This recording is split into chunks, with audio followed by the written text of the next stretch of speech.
ꯃꯌꯥꯝꯕꯨ ꯏꯀꯣꯛꯅꯅ ꯈꯣꯏꯔꯨꯝꯖꯔꯤ ꯉꯁꯤꯁꯨ ꯃꯌꯥꯝꯒꯤ ꯃꯐꯝꯗ ꯑꯁꯦꯡꯕ ꯊꯣꯛꯈꯤꯕ ꯍꯣꯔꯔ ꯁ꯭ꯇꯣꯔꯤ ꯈꯔ ꯄꯨꯗꯨꯅ ꯂꯥꯛꯆꯔꯤ ꯍꯣꯔꯔ ꯁ꯭ꯇꯣꯔꯤꯁꯤꯡ ꯑꯁꯤꯕꯨ ꯊꯥꯕꯤꯔꯛꯄ ꯖꯦꯂꯦꯛꯁ ꯋꯥꯔꯤ ꯑꯁꯤ ꯀꯔꯤ ꯀꯝꯗꯧꯕꯅꯣ ꯍꯥꯏꯕꯗꯨ ꯃꯌꯥꯝ ꯄꯨꯟꯅ ꯇꯥꯃꯤꯟꯅꯔꯁꯤ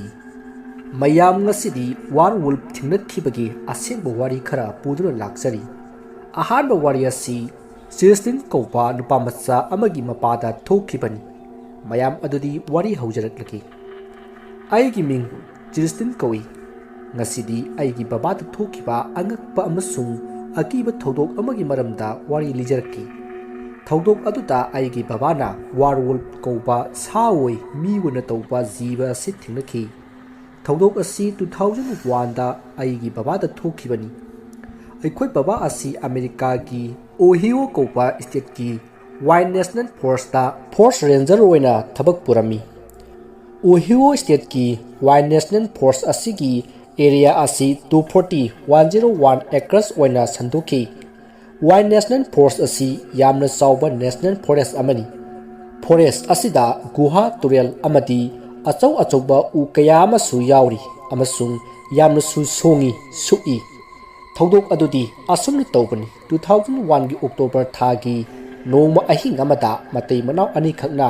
ꯐꯣꯔꯦꯁ ꯔꯦꯟꯖꯔ ꯑꯣꯐꯤꯁꯇ ꯐꯣꯟ ꯀꯣꯜ ꯇꯧꯔꯛꯇꯨꯅ ꯀꯝꯄ꯭ꯂꯦꯟ ꯇꯧꯔꯛꯈꯤ ꯃꯇꯝ ꯑꯗꯨꯗ ꯐꯣꯔꯦꯁ ꯔꯦꯟꯖꯔ ꯑꯣꯐꯤꯁꯇ ꯑꯩꯈꯣꯏ ꯕꯕꯥꯒꯤ ꯗ꯭ꯌꯨꯇꯤ ꯇꯥꯔꯝꯃꯤ ꯃꯇꯩ ꯃꯅꯥꯎ ꯑꯅꯤꯗꯨꯅ ꯐꯣꯟ ꯀꯣꯜꯗ ꯑꯩꯈꯣꯏ ꯕꯕꯥꯗ ꯑꯁꯨꯝꯅ ꯍꯥꯏꯔꯛꯈꯤ ꯑꯩꯈꯣꯏ ꯃꯇꯝ ꯈꯔ ꯀꯦꯝꯄꯤꯡ ꯇꯧꯗꯨꯅ ꯂꯩꯔꯨꯒꯦ ꯍꯥꯏꯗꯨꯅ ꯋꯥꯏꯜꯗ ꯅꯦꯁꯅꯦꯜ ꯐꯣꯔꯦꯁꯇ ꯂꯥꯛꯈꯤꯕꯅꯤ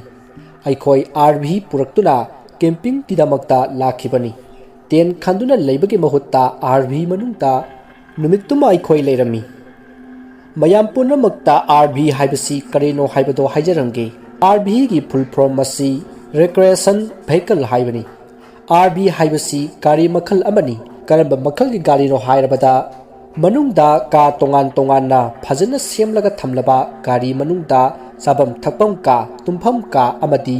ꯕꯥꯊꯔꯨꯝ ꯀꯥ ꯐꯖꯅ ꯁꯦꯝꯂꯒ ꯊꯝꯂꯕ ꯒꯥꯔꯤꯅꯤ RV ꯍꯥꯏꯔꯤꯕꯁꯤ ꯀꯦꯝꯄꯤꯡꯒꯤꯗꯃꯛꯇ ꯐꯖꯅ ꯁꯦꯝꯂꯕ ꯒꯥꯔꯤꯅꯤ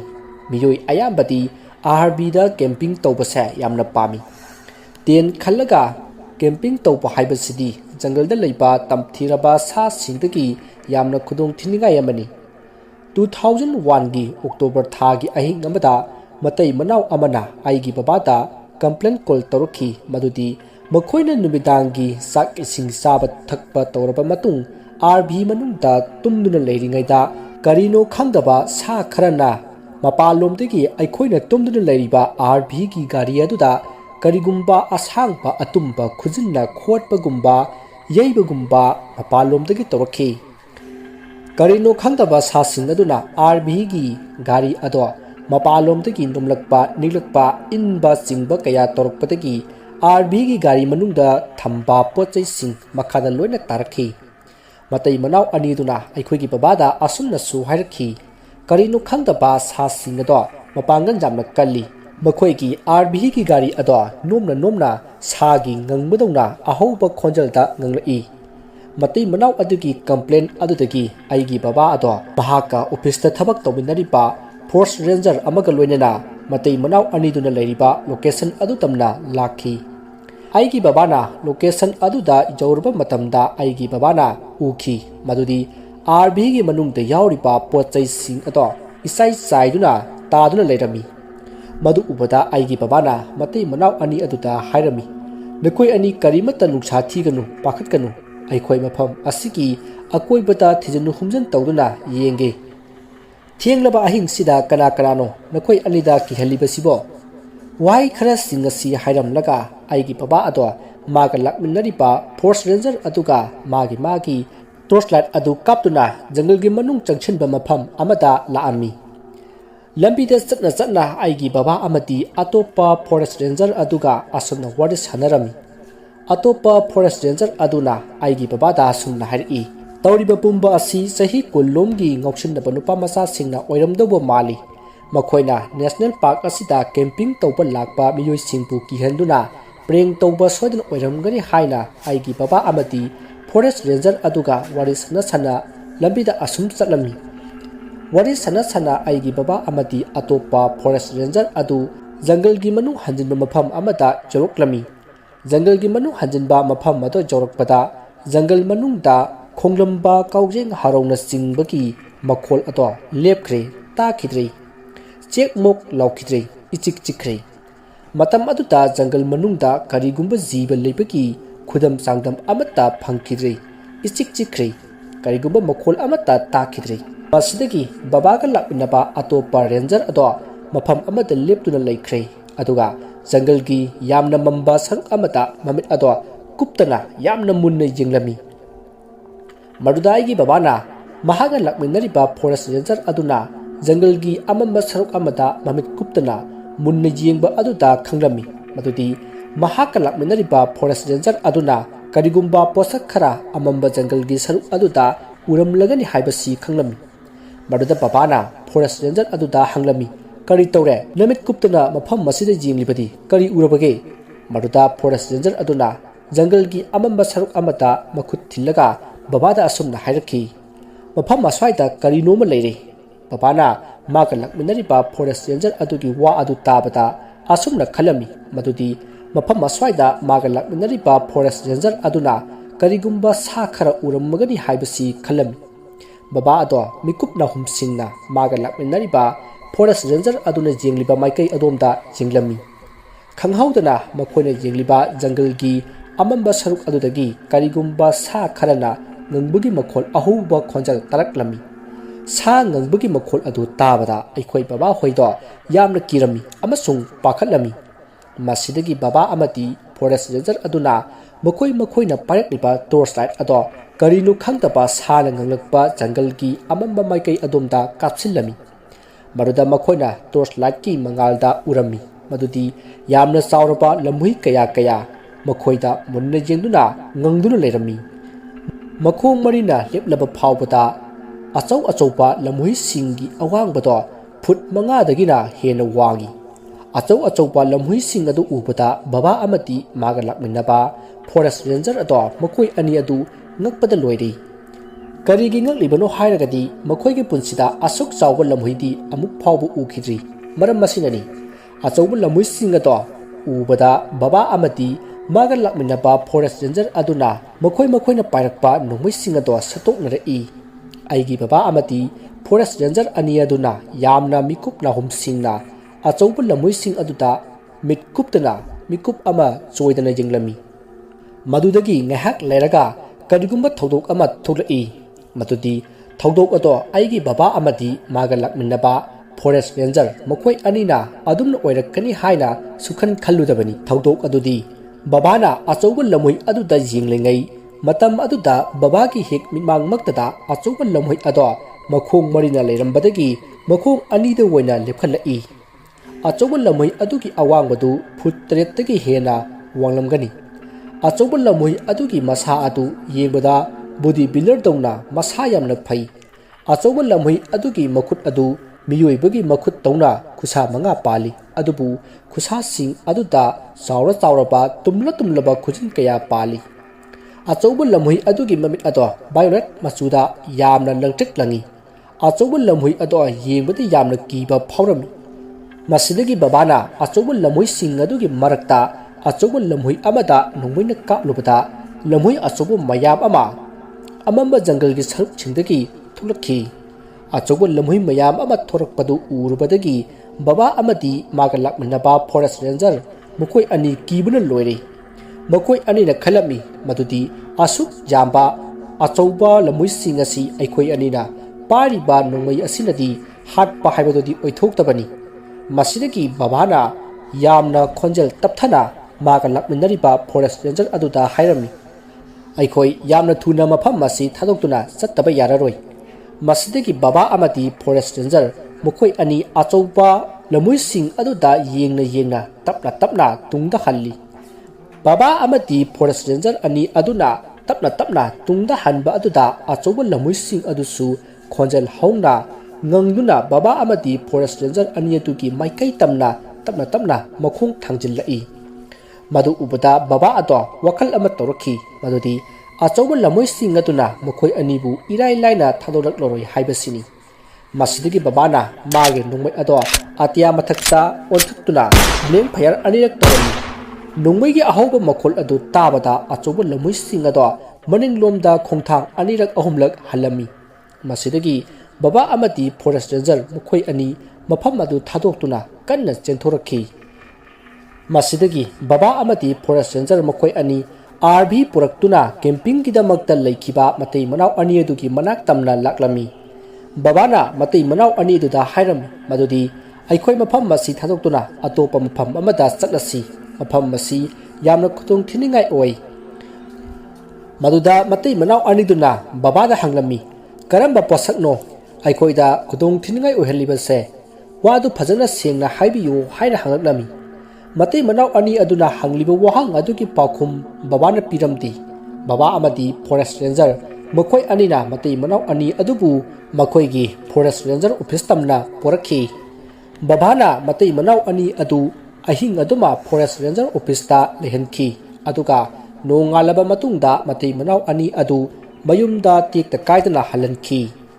ꯊꯧꯗꯣꯛ ꯑꯁꯤ ꯊꯣꯛꯈ꯭ꯔꯕ ꯃꯇꯨꯡꯗ ꯅꯦꯁꯅꯦꯜ ꯐꯣꯔꯦꯁꯠ ꯑꯗꯨ ꯍꯞꯇꯥ ꯑꯅꯤꯃꯨꯛ ꯊꯤꯡꯖꯤꯟꯗꯨꯅ ꯀꯅꯥ ꯑꯃꯠꯇ ꯆꯪꯍꯟꯗꯅ ꯊꯝꯈꯤ꯫ ꯅꯦꯁꯅꯦꯜ ꯐꯣꯔꯦꯁꯠ ꯑꯗꯨ ꯊꯤꯡꯖꯤꯟꯕꯒꯤ ꯃꯔꯝ ꯑꯁꯤ ꯄꯕ꯭ꯂꯤꯛꯇ ꯑꯁꯨꯝꯅ ꯍꯥꯏꯈꯤ, ꯖꯪꯒꯜꯗꯒꯤ ꯇꯝꯊꯤꯔꯕ ꯁꯥ ꯀꯩ ꯀꯌꯥ ꯅꯦꯁꯅꯦꯜ ꯐꯣꯔꯦꯁꯠ ꯑꯁꯤꯗ ꯆꯪꯂꯛꯂꯦ꯫ ꯆꯪꯂꯛꯂꯤꯕ ꯁꯥ ꯀꯩꯁꯤꯡ ꯑꯁꯤ ꯃꯤꯆꯝ ꯄ꯭ꯔꯖꯥꯗ ꯌꯥꯝꯅ ꯈꯨꯗꯣꯡꯊꯤꯅꯤꯡꯉꯥꯏ ꯑꯣꯏꯒꯅꯤ ꯍꯥꯏꯅ ꯍꯥꯏꯔꯝꯃꯤ꯫ ꯍꯞꯇꯥ ꯑꯅꯤꯃꯨꯛ ꯊꯤꯡꯖꯤꯜꯂꯤꯉꯩ ꯃꯅꯨꯡꯗ ꯑꯃꯦꯔꯤꯀꯥꯟ ꯃꯤꯂꯤꯇꯔꯤꯅ ꯅꯦꯁꯅꯦꯜ ꯐꯣꯔꯦꯁꯠ ꯑꯗꯨꯗ ꯑꯣꯄꯔꯦꯁꯟ ꯑꯃ ꯆꯠꯊꯈꯤ꯫ ꯑꯣꯄꯔꯦꯁꯟ ꯑꯗꯨꯗ ꯀꯔꯤ ꯊꯣꯛꯈꯤꯕ ꯑꯃꯗꯤ ꯑꯃꯦꯔꯤꯀꯥꯟ ꯃꯤꯂꯤꯇꯔꯤꯅ ꯑꯣꯄꯔꯦꯁꯟ ꯑꯗꯨꯗ ꯀꯔꯝꯕ ꯁꯥꯕꯨ ꯐꯥꯈꯤꯕ ꯑꯃꯗꯤ ꯍꯥꯠꯈꯤꯕ ꯍꯥꯏꯕꯁꯤ ꯀꯅꯥ ꯑꯃꯠꯇꯅ ꯈꯪꯕ ꯉꯝꯈꯤꯗꯦ꯫ ꯃꯁꯤꯗꯁꯨ ꯅꯠꯇꯅ ꯑꯃꯦꯔꯤꯀꯥꯟ ꯃꯤꯂꯤꯇꯔꯤꯅ ꯑꯩꯒꯤ ꯕꯕꯥ ꯑꯃꯗꯤ ꯕꯕꯥꯒ ꯂꯣꯏꯅꯔꯤꯕ ꯐꯣꯔꯦꯁꯠ ꯔꯦꯟꯖꯔ ꯑꯅꯤꯗ ꯅꯨꯃꯤꯠꯇꯨꯗ ꯅꯈꯣꯏꯅ ꯎꯈꯤꯕ ꯊꯦꯡꯅꯈꯤꯕ ꯑꯀꯤꯕ ꯊꯧꯗꯣꯛ ꯄꯨꯝꯕ ꯀꯅꯥ ꯑꯃꯠꯇꯗ ꯍꯥꯏꯗꯣꯛꯇꯅꯕ ꯍꯥꯏꯅ ꯍꯥꯏꯈꯤ꯫ ꯊꯧꯗꯣꯛ ꯑꯁꯤꯒꯤ ꯋꯥꯔꯤ ꯑꯁꯤ ꯑꯩꯒꯤ ꯕꯕꯥꯅ ꯑꯩꯉꯣꯟꯗ ꯂꯤꯕꯤꯔꯛꯄꯅꯤ꯫ ꯊꯧꯗꯣꯛ ꯑꯗꯨꯗ ꯑꯩꯅ ꯕꯕꯥꯗ ꯑꯁꯨꯝꯅ ꯍꯪꯈꯤ, ꯕꯕꯥꯅ ꯅꯨꯃꯤꯠꯇꯨꯗ ꯊꯦꯡꯅꯈꯤꯕ ꯖꯤꯕ ꯑꯗꯣ ꯀꯔꯤ ꯖꯤꯕꯅꯣ ꯍꯥꯏꯅ ꯍꯪꯈꯤ꯫ ꯃꯗꯨꯗ ꯕꯕꯥꯅ ꯑꯁꯨꯝꯅ ꯍꯥꯏꯔꯛꯈꯤ, ꯅꯨꯃꯤꯠꯇꯨꯗ ꯑꯩꯅ ꯊꯦꯡꯅꯈꯤꯕ ꯖꯤꯕ ꯑꯗꯣ ꯑꯇꯩ ꯀꯔꯤꯁꯨ ꯅꯠꯇꯦ, ꯋꯥꯔꯋꯨꯜꯐ ꯀꯧꯕ ꯖꯤꯕ ꯑꯗꯨꯅꯤ꯫ ꯑꯍꯥꯟꯕ ꯋꯥꯔꯤ ꯑꯁꯤ ꯃꯇꯥꯡ ꯑꯁꯤꯗ ꯂꯣꯏꯖꯔꯤ꯫ ꯃꯌꯥꯝ ꯋꯥꯔꯋꯨꯜꯐꯀꯤ ꯐꯣꯇꯣꯅꯤ, ꯌꯦꯡꯃꯤꯟꯅꯁꯤ꯫ ꯃꯌꯥꯝ ꯑꯅꯤꯁꯨꯕ ꯋꯥꯔꯤ ꯑꯁꯤꯁꯨ ꯋꯥꯔꯋꯨꯜꯐ ꯊꯦꯡꯅꯈꯤꯕꯒꯤ ꯋꯥꯔꯤꯅꯤ꯫ ꯑꯅꯤꯁꯨꯕ ꯋꯥꯔꯋꯨꯜꯐ ꯊꯦꯡꯅꯈꯤꯕꯒꯤ ꯊꯧꯗꯣꯛ ꯑꯁꯤ ꯋꯤꯟꯁꯇꯟ ꯀꯧꯕ ꯅꯨꯄꯥ ꯑꯃꯗ ꯊꯣꯛꯈꯤꯕꯅꯤ꯫ ꯃꯌꯥꯝ ꯑꯗꯨꯗꯤ ꯋꯥꯔꯤ ꯑꯗꯨ ꯂꯤꯖꯔꯛꯂꯒꯦ꯫ ꯑꯩꯒꯤ ꯃꯤꯡ ꯋꯤꯟꯁꯇꯟ ꯀꯧꯏ꯫ ꯑꯩ ꯑꯃꯦꯔꯤꯀꯥꯒꯤ ꯋꯥꯁꯤꯡꯇꯟ ꯀꯧꯕ ꯁ꯭ꯇꯦꯠꯇ ꯂꯩꯕ ꯃꯤꯁꯛ ꯑꯃꯅꯤ꯫ ꯃꯌꯥꯝꯗ ꯑꯩꯉꯣꯟꯗ ꯊꯣꯛꯈꯤꯕ ꯊꯧꯗꯣꯛ ꯑꯃꯒꯤ ꯃꯔꯝꯗ ꯋꯥꯔꯤ ꯂꯤꯖꯔꯛꯀꯦ꯫ ꯊꯧꯗꯣꯛ ꯑꯗꯨꯗ ꯑꯩꯅ ꯋꯥꯔꯋꯨꯜꯐ ꯀꯧꯕ ꯇꯝꯊꯤꯔꯕ ꯖꯤꯕ ꯑꯁꯤ ꯊꯦꯡꯅꯈꯤ꯫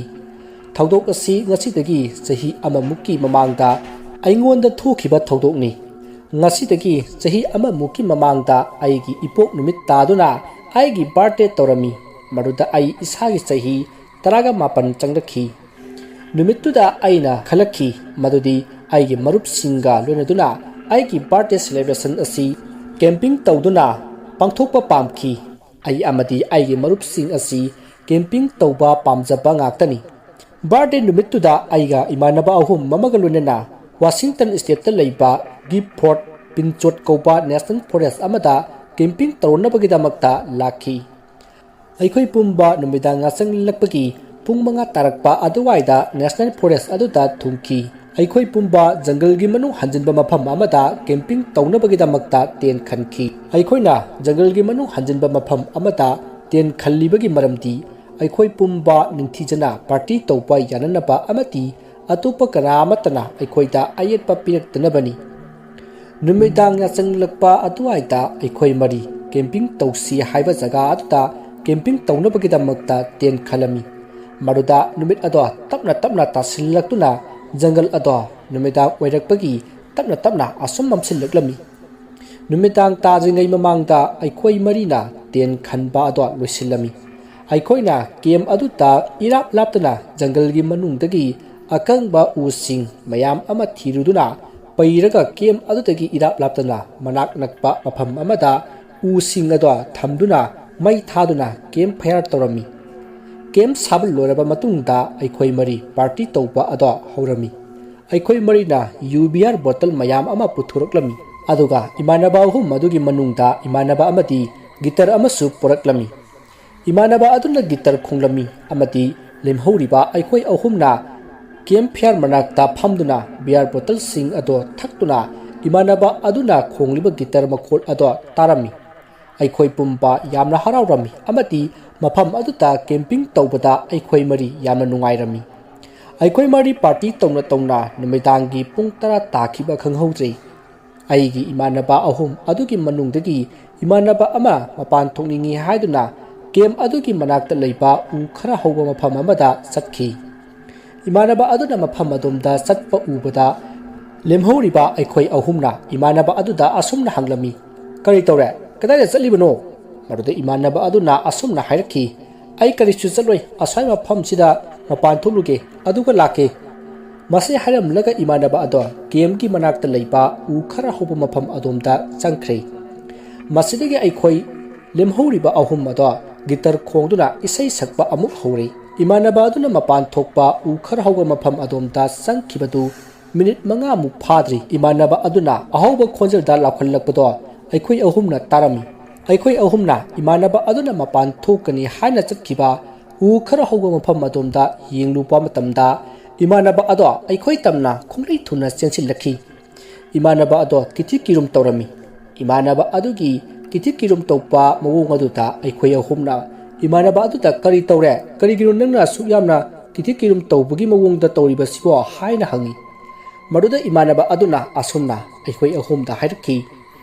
aina kemdagi yamna laptaba mafam amada mapan tholingaida aina lariba mafam marudagi irap laptaba mongsongdongna tawba mafam amada karigumba posak ama lingbagumna tawbado isada phawrami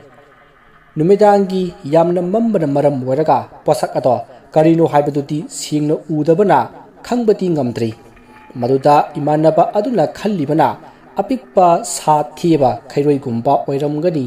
mokhoina chen chongduna sanabaki mongsong adu limbu oiramgani haina khalami asumna wakhal tawduna imanaba ado mapan thoklami imanaba aduna mapan thokpa do loraga kem lomda hallage haduna mamai lai thorakpa matamdadi jungle gi amamba saru amadagi karino khangdaba sa amana ngangbagi ahawba makholama tarki imanaba aduna aikhoi ahumda haireklami madudi karino khangdaba sa aduna ngangbagi makhol ado kayamuk powerful oibage haibabu aigi isa pumba sa aduna nganglakpagi ahawba makholna thak thak nikki imanaba aduna asumna haireklami karino khangdaba sa ado apikpa sadi oiramdobo mandi yamna chaw sangpa sa gumba oiramgani haina khalli imanaba adugi wadu tabada ai yamna nguklami aina khalami madudi Giford Pinchot National Forest asida yamna chawpa tamthiraba sa sing ase kadai dagi lakadoribanu haina isada ngakpa phawrami aina imanaba aduda hairami nang yugini sana maram moiraga namitta panguda uba oiramgani sagi makhol taribadu nangi wakhalna oiramba yai yuga ngawbaduda National Forest asida achouba amati tamthiraba sa kaya leiramba taragadi National Forest asibu ngaklipa Forest Ranger singna aikhoida National Forest asida camping tawbagi permission piramgadane aigi wadu tabada imanaba aduna asumna hairakhi ai nangna haiba mayamado ai amata khangdi adubu aina tasengna khanglibadi aina thingnariba karino khangdaba sa ado yamna chaw sangba tamthiraba sa amadi soiden oigani haibasini imanaba adugi wadu tabada imanaba amana asumna hairakhi yamna hena kirubugi mathau tade haina khali marupsing aigi 9mm pistol nongmai ama purai karigumba sa aduna aikhoida attack torpa taragadi sa ado aina lemna khag tharoi wasing asi haram laga imanaba aduna magi khongraudagi 9mm pistol nongmai ado saturki imanaba ki pistol nongmai ado ubada ai wakhal se ni hek tai aina wakhal torami madudi aikhoi marigi marakta safety gi damakta nongmai paiba amadi yawredana masidagi aikhoi pumba numidangi saba thakpa tawduna aikhoi gi layena tenda changnarami aikhoina ten ani khalami ten amamamda mi ani leiminei aikhoi mari nungaina magi ten khalliba aduta tuminnarami ahengi pung 12 tarakpa atuwaita ikhang khanghaudana lamhuina khongbaki makhol ahoba matarki lamhuina khonglakpagi makhol ado yamna hawi lamhui achouba amana khongpagi makhol ga chap manai lamhoina khonglakpagi makhol adu taroraga aikhoina khanglakami madudi lamhoi ado aikhoina leiriba kem asidagi irap laptada leire haibase khanglakhi lamhoi aduna khonglakpagi makhol adu tabada aikhoi mari mikap thoraktuna ten manungda phamduna lamhoi aduna khonglakpagi makhol ado tarami nongmai 9mm pistol paiba imanaba adudi aiga punna aina khaliba ten aduda tumini aduga atopa imanaba ani amadi atopa ten khaliba aduda tumini aikhoida leriba kem adugi mapanda kem fair mai adudi adumuk chakli aikhoina leriba kem adugi nak jetta karigumba arumba achoba posak amana sakpagi batogumna dung dung laupa makhol kaya tarami makhol adu asum tasilubata makhong marina satpagi makhol malamdi makhol adudi makhong anina satpagi khongthang dongna tawi dung dung launa satpagi makhol adu tapna aikhoina leriba ten aduda naksil lakhi ikhang khanghaudana karigumba karinu khangtaba sa amana ngangbagi ahoba makolama aikhoi marina taraklami karinu khangtaba sa amana ngangbagi makhol ado hek tabada isada akiba phawi masidagi aiga nongoi paiba imanaba aikhoi anina leiriba ten aduga thangnana leiriba atopa ten aduda leiriba imanaba ani do khonjal hauna lakhalakhi makoi anina laurakpa adu tabadagi aiga nongoi paiba imanaba aikhoi ani ten adudagi mapanda thorai aikhoi anina tendagi mapanda tholakpada karigumba khara uki makoi anina tawriba akiba mawong singadu ubada aikhoi ani yamna ngakpa amasung kiba phauki aikhoi anina urami madudi yamna chawba lumhaiduna tawba sa amana imanaba ani aduna leiriba ten ado thadattuna segaiduna manghallage matagum mayana ten ado chingthattuna leirambadu urami lamhoi adugi size adu yengbadi yamna sawrami adubu yamna ngakpa ama oiribadi lamhoi adu makhong mari daliramdaba sini miyoibagi matogum makhong anina lepaga leiramba aduni aikhoi anina tendagi mapan thulakpa aduda achoba lamhoi ado aikhoi anigi maikai tamna inglaklami maruda aina achoba lamhoi adugi saktam ado mayak chingna uraklami achoba lamhoi adugi saktam do German Shepherd ki saktam ga sapmani adubu achoba lamhoi adugi makok adu German Shepherd ki hui adugi makok taki saruk ahum hena chawba heli achoba lamhoi adugi maya adu yengbadi yamna chawi tasengna makti hui amasung lamhoi gi maya singasi yamna chawdabani achoba lamhoi adugi masada black amuba amadi grey color ki matu tuhaw mayam ama hawi achoba lamhoi adugi makok adu yamna chawi aduga masa adu body builder dongna masa yamna phai yengbada mapangkal jamna kalamgataba mali aduga amana achoba lamhoi adugi mamit ado violet machu oiraga langtreklangi achoba lamhoi adu urubata aidi Van Helsing kauba Hollywood movie da yawba Werewolf to ningsinglai achoba akiba lamhoi dongna tawba sa ado yengbada Werewolf ka yamna manarap tawi tasengna hairabata achoba lamhoi dongna tawba sa ado Werewolf ni haibata sa adubu uriba mipum khudimangna lale haibasidi hairaklaroi aikhoi anibu ubada Werewolf ado yamna hauna ngluklami ngangna Werewolf ado khunglei jangna aikhoi anina leriba maikai adomda sensillaklami hek ubada akiba phanglaba achoba lamhoi dongna tawba sa aduna aikhoi anina leriba maikai adomda khongjal jangna chinsilakpadu ubada ai yamna pakhatpa kiba phoroklami maruda aigi inaka leriba nongmai 9mm pistol paiba imanaba aduna mahaki mathomna marinjal puthoktuna mahakna pariba 9mm pistol aduna Werewolf adugi pambomda ahumlak kaplami nongmaina panbagi chaina kholna phangbada Werewolf ado khonjal hauna khonglamlaga jangal lomda khunglei thuna chensinkhrai tawriba mawong singadu ubada aikhoi mari yamna kirami masidagi aikhoi mari na tendagi maru waipa aruba posai sing khaktamak tendagi lokthokuna aikhoina national forest aduda lakhiba kar ado thauduna mafam adu thadoklami aikhoi gi potchai ayambati camping site aduda hundoktuna thanamlei potchai sing adu gidamakta aikhoi karisu waramdi maramdi thawaidagi henaluba aikhoi gi karigumba posak amata leiramdi thawaibu mangdrabadi haiduna mafam ado thadoktuna laibani masidigi aikhoi marina hotel amada room ani lauduna ahingduma lelami Masidagi nongalaba matungda aikhoi marina aikhoina ngarang ahing camping tawraba mafam maduda chatlami mafam maduda chatlibagi maramdi ngarang aikhoina camping site ta huntoklamba posai singadu lawba chatlibani aikhoina khangi madudi ayuk nungthingi matamda hingsaba adudagi aikhoi khudong thiba kharati phagani aikhoina ngarang camping tawraba mafam matoi jawraba matamdadi aikhoi marina ngarang khilamba ten ani ado yamna phajadaba mawongda sagaiduna leiramlei ten manungda leihopa pochai punamak leimaida koichai chaiduna ta taduna leiramlei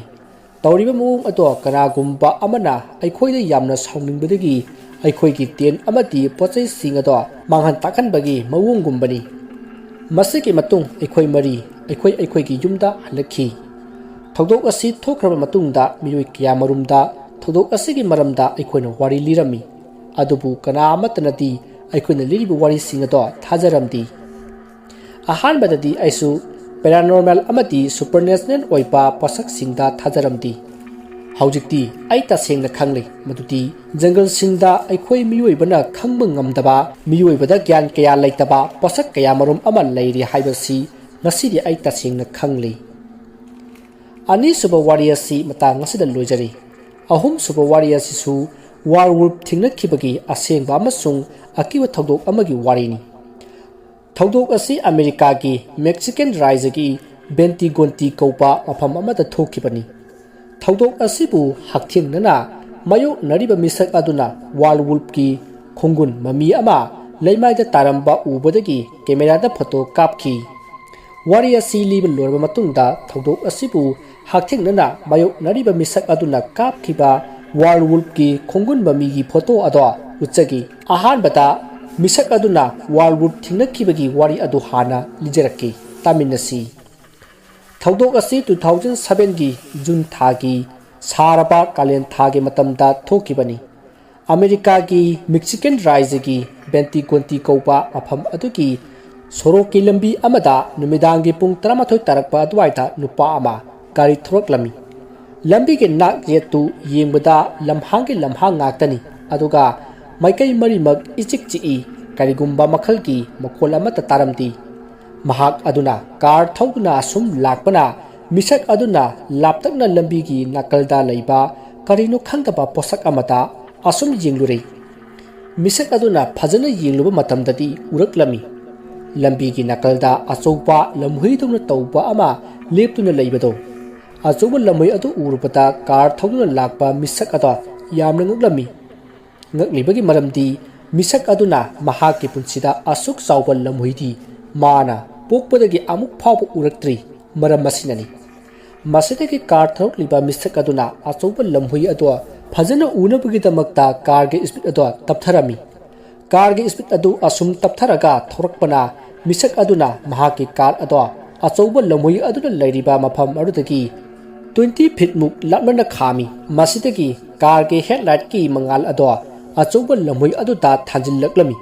maduda car thauba misak aduna uraklami madudi man uriba lamhoi adudi chumnagi icham chamba lamhoi ama wairamdrei tonganba hek ubada angakpa phawraba karinu khangdaba posak ama oramlei car thauba misak aduna urami madudi lamhoi ado miyuibagi matawgumna makhong anina lepammi achouba lamhoi adugi awangwada 7 feet tagi hena wanglamba yai achouba lamhoi adugi masa ado body builder dona masa yamna phai achouba lamhoi adugi maya adu yamna chawna machindagi thindurakhi achouba lamhoi adugi mamit ado violet machuda langtrik langi creepy oipa achouba lamhoi dumna tawpa jiba adu urubada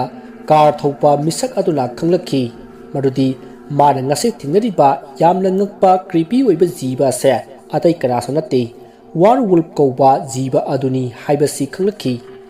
warwolf ado lambi ki mataida asiba saji ama saduna leiba do car thopa misak aduna uraklami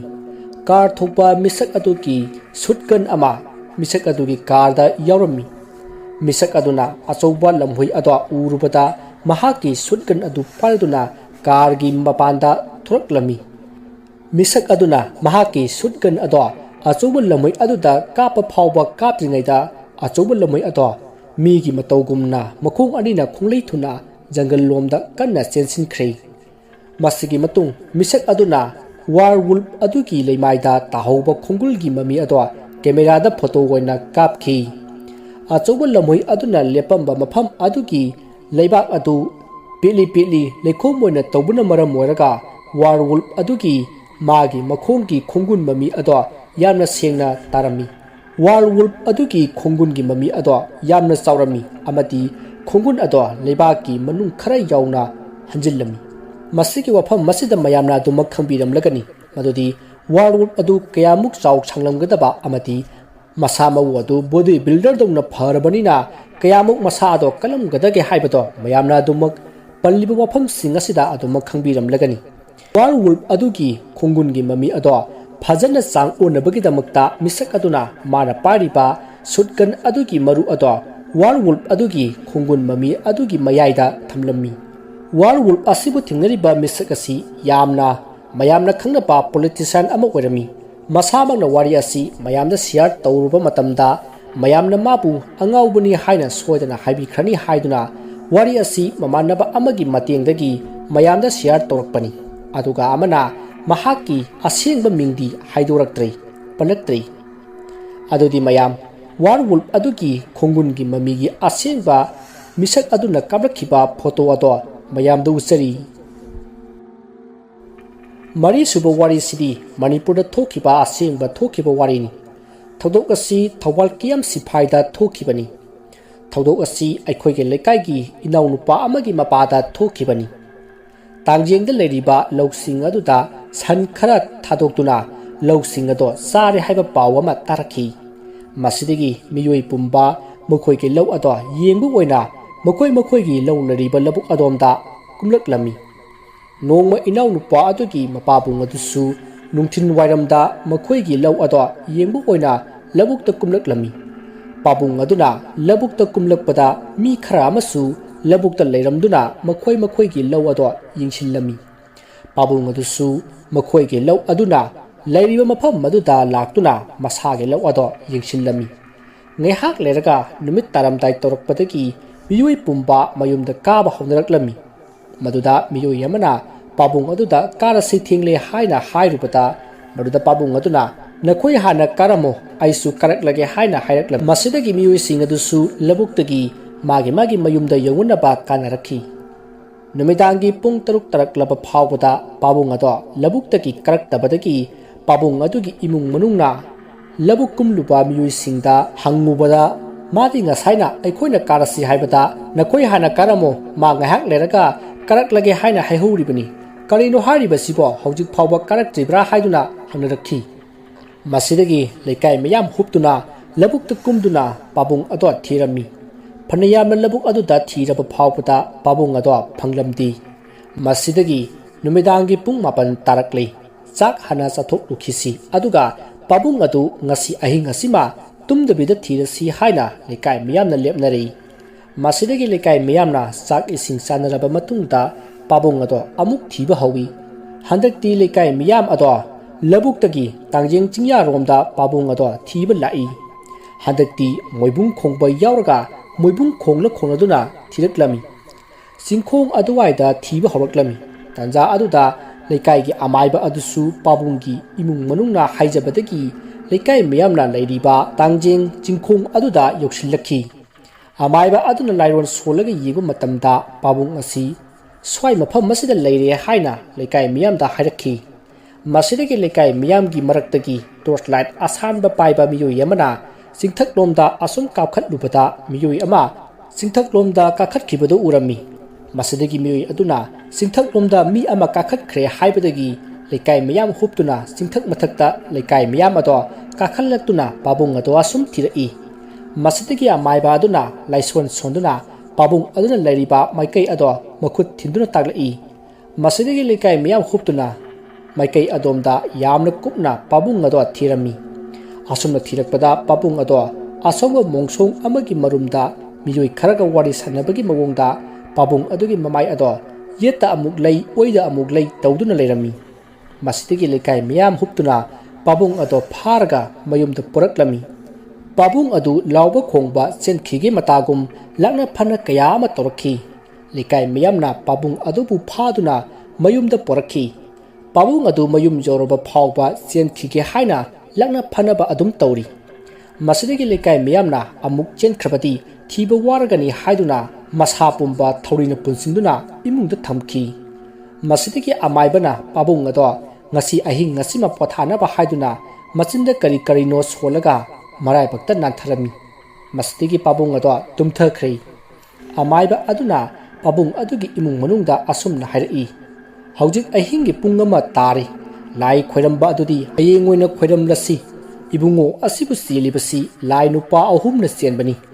mana numidang taraba phawba labuktagi kadaba aduda numidang yasang lakpadagi lai singasina ongna khibani aduna lai khoiram thoktaba yararoi masidagi pabung hoigi imung manungna pabung asi ngasi ahing ngasima sangmin nasi haijabadagi yumthangnaba mi khara amaga lekai gi mi khara amagana pabung hoigi yumda leiduna pabung ado sangba yaurami masidigi maiba amadi lekai gi mi khara amasu mayumda hanakhre mathangi no ngalakpada pabung ado amuk lawba khongba horoklami thori ado thadatlage matagum mukpa khotpa tori masidigi amaiba ado ayuki pung manga tarakpa aduaida pabung hoigi yumda lakhi amadi amaiba aduna lai khoirambada sangadaba pochai singado sida iduna pabung hoigi imung manungda pirammi masidagi pabung hoigi imung manungna lai khoirambada sangadaba pochai singado langlami lekai ge mi khara amasu pabung do yengba lakhi pung mapan tarakpa aduaida lekai ge mi khara amadi yumthang nabagi mi khara pabung ado sangnanaba leiribado mokhoisu sak ising chathoklaga laklage hairamlaga amuk chatkre lekai gi mi khara pabung du yengba lakpadusu sak ising matam oibana mayumda sak ising saruna ba chakna khrei lekai gi amaiba adudi lai khoirumba se loraga oina mayumda oina sarurage haiduna pabung hoigi imung manungna langliba lai khoirambada sangada ba pochai singado ngaiduna leiri pung tara tarakpa duwaida lekai gi mi khara amadi yumthangnabage mi khara amasu pabung hoigi yumda laknare pabung hoigi imung manungna laigi pochai singadu langba loiri masidagi amaiba aduna lai khoiram thokpadagi pabung ado gyan tamna lakhi masidagi ngarang lakna phana tawrubana tap tari amaibana lai khoiramba loirba matungda pabung hoigi imung manungda asumna hairi ibungo asi ngarang lakna phana tawrubana masa asi pop taramani imungda phajana potha haluro aduga amana ibungo wasibu chenduna puri base lai amatang nati lai ani ahum sui aduna lai amatang oirbadi lai khoiram thokraba matungda bera lakandi asumna lai ani ahum subasidi lai khoiram thokrabasu amuk hekta hoganbani aduna ibungo se section senoko masi hairam laga amaiba ado dakhina puduna mayumda hankhre pabung ado hapta ani mukti kaisu toramdi nongmudi pabung do mathanta kanagumba kharaga wari sanabagum mamai ado yeta amuk lei oida amuk lei tawduna machinda mathanta wangangduna dukan lomda lai tanja adusu ayuki chak tungdarakpagi miyoi khara amasu dukanda kwasaduna wari sanaraga leirami miyoi sing aduna pabungda munna yinglaga makhoi masen wari sanarami mathanta laga kanagano mana wari saribasibo masijibo magido amo horoklaba jala haina murum solaga mayam singado makhoi masen wari sanarami maruda pabung ado dukan lomda changlaklami maruda miyu yamana iyamba kwajage hairo maruda pabungna nateda achapot khara leige tobani maruda pabung aduna kanasu karisu leitaba jaga aduda itaw nangidi kari sage haino ne haina hangnami pabung adugi mugung matowaduda dukan manungda leiramba miyu sing aduna iyamba aduna hariba kanasu karisu leitaba jaga aduda yingi aduga makhoi masen amuk jingnaraga karino magi si amu haruklaba male haiduna murum sonduna wari sanai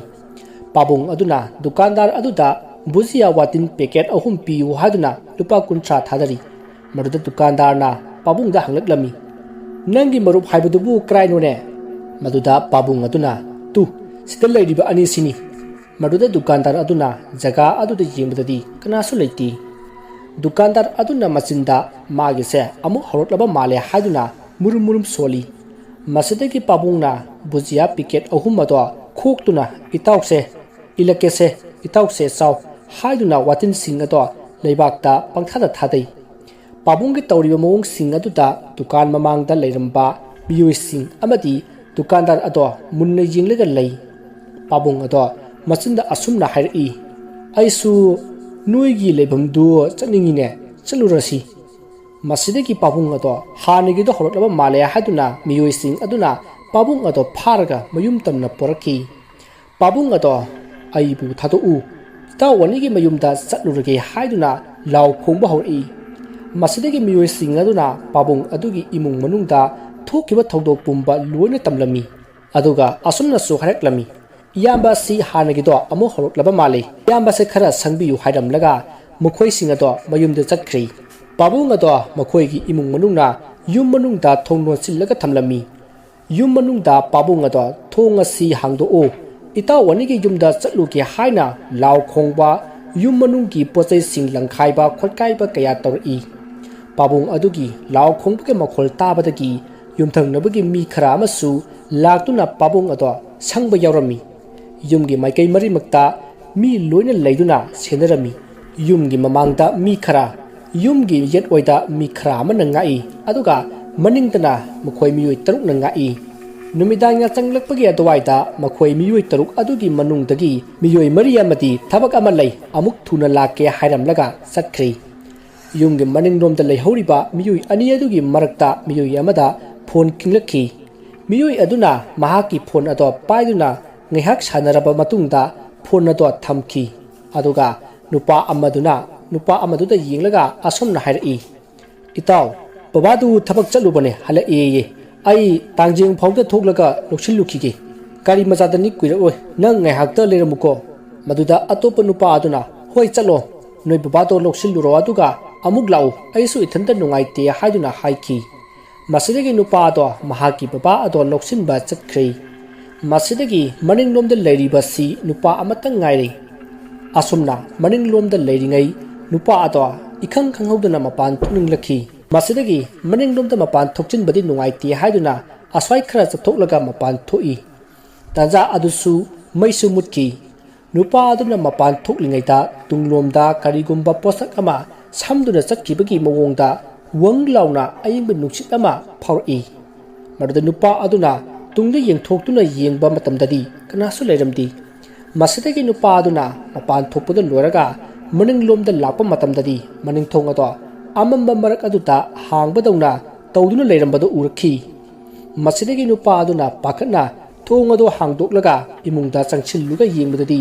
pabung ado leiramdrei masidagi nupa aduna pabung ado leiramdrei chenkre haina khonjal hauna laukhalai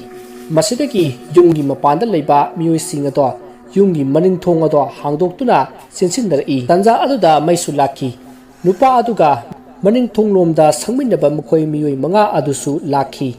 masidagi nupa aduna thokiba wari pumba mayamda tamki masidagi miyamna nupa aduda nang nathanta leire hairabati aikhoida hairu yadra aikhoina mi ama ani tharakpa yaidana nanakta maningdomda punna sangminaba maduda nupa aduna mkhoi manga na thuna lakani haibaduda hairaktrabani masidagi mayam sing adugi maraktagi amana aikhoi sumaina wanganga duna leibagi matam natri mangkhriba ado phanganaba thirasi hairami masidagi lekai miyam punsin narami lekai gi miyam sing ado saruk ani thokna khaidokhi lekai gi mi khara amana labukta kumduna thiri lekai gi mi khara amana sing kaduna thiri phanayamna thirba phawpa phangmallaktraba aduda pabung adugi mioi singna lekai gi amaiba ado kauba chalami adubu maiba adodi atopa wangjing lomda lai khoiramgadaba ama lei haduna satkhri ngasi ahi ngasima halaklaroi a wangjingda leirani haina amaiba adugi imung manungna hairakki masidagi thangnaba khulda amaiba ama lei pabung hoigi imung manungna thangnaba khulda leiba amaiba adu amuk kauba chalami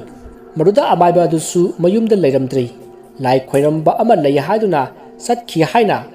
maiba adugi imung manungna hairaki pabung hoigi imung manungna tangai phatabagini phone tawraga amukta amaiba aduda amukta haibiyu haina haijarami maduda amaiba adugi imung manungna maiba aduda phone tawrami phone ado paikhallaktuna maiba adugi imung manungna ꯄꯥꯕꯨꯡ ꯍꯣꯏꯒꯤ ꯏꯃꯨꯡ ꯃꯅꯨꯡꯗ ꯄꯤꯈꯤ꯫ ꯄꯥꯕꯨꯡ ꯍꯣꯏꯒꯤ ꯏꯃꯨꯡ ꯃꯅꯨꯡꯅ ꯊꯣꯛꯈꯤꯕ ꯊꯧꯗꯣꯛ ꯄꯨꯝꯕ ꯑꯃꯥꯏꯕ ꯑꯗꯨꯗ ꯇꯝꯈꯤ꯫ ꯃꯁꯤꯗꯒꯤ ꯃꯥꯏꯕ ꯑꯗꯨꯅ ꯑꯁꯨꯝꯅ ꯍꯥꯏꯔꯛꯏ,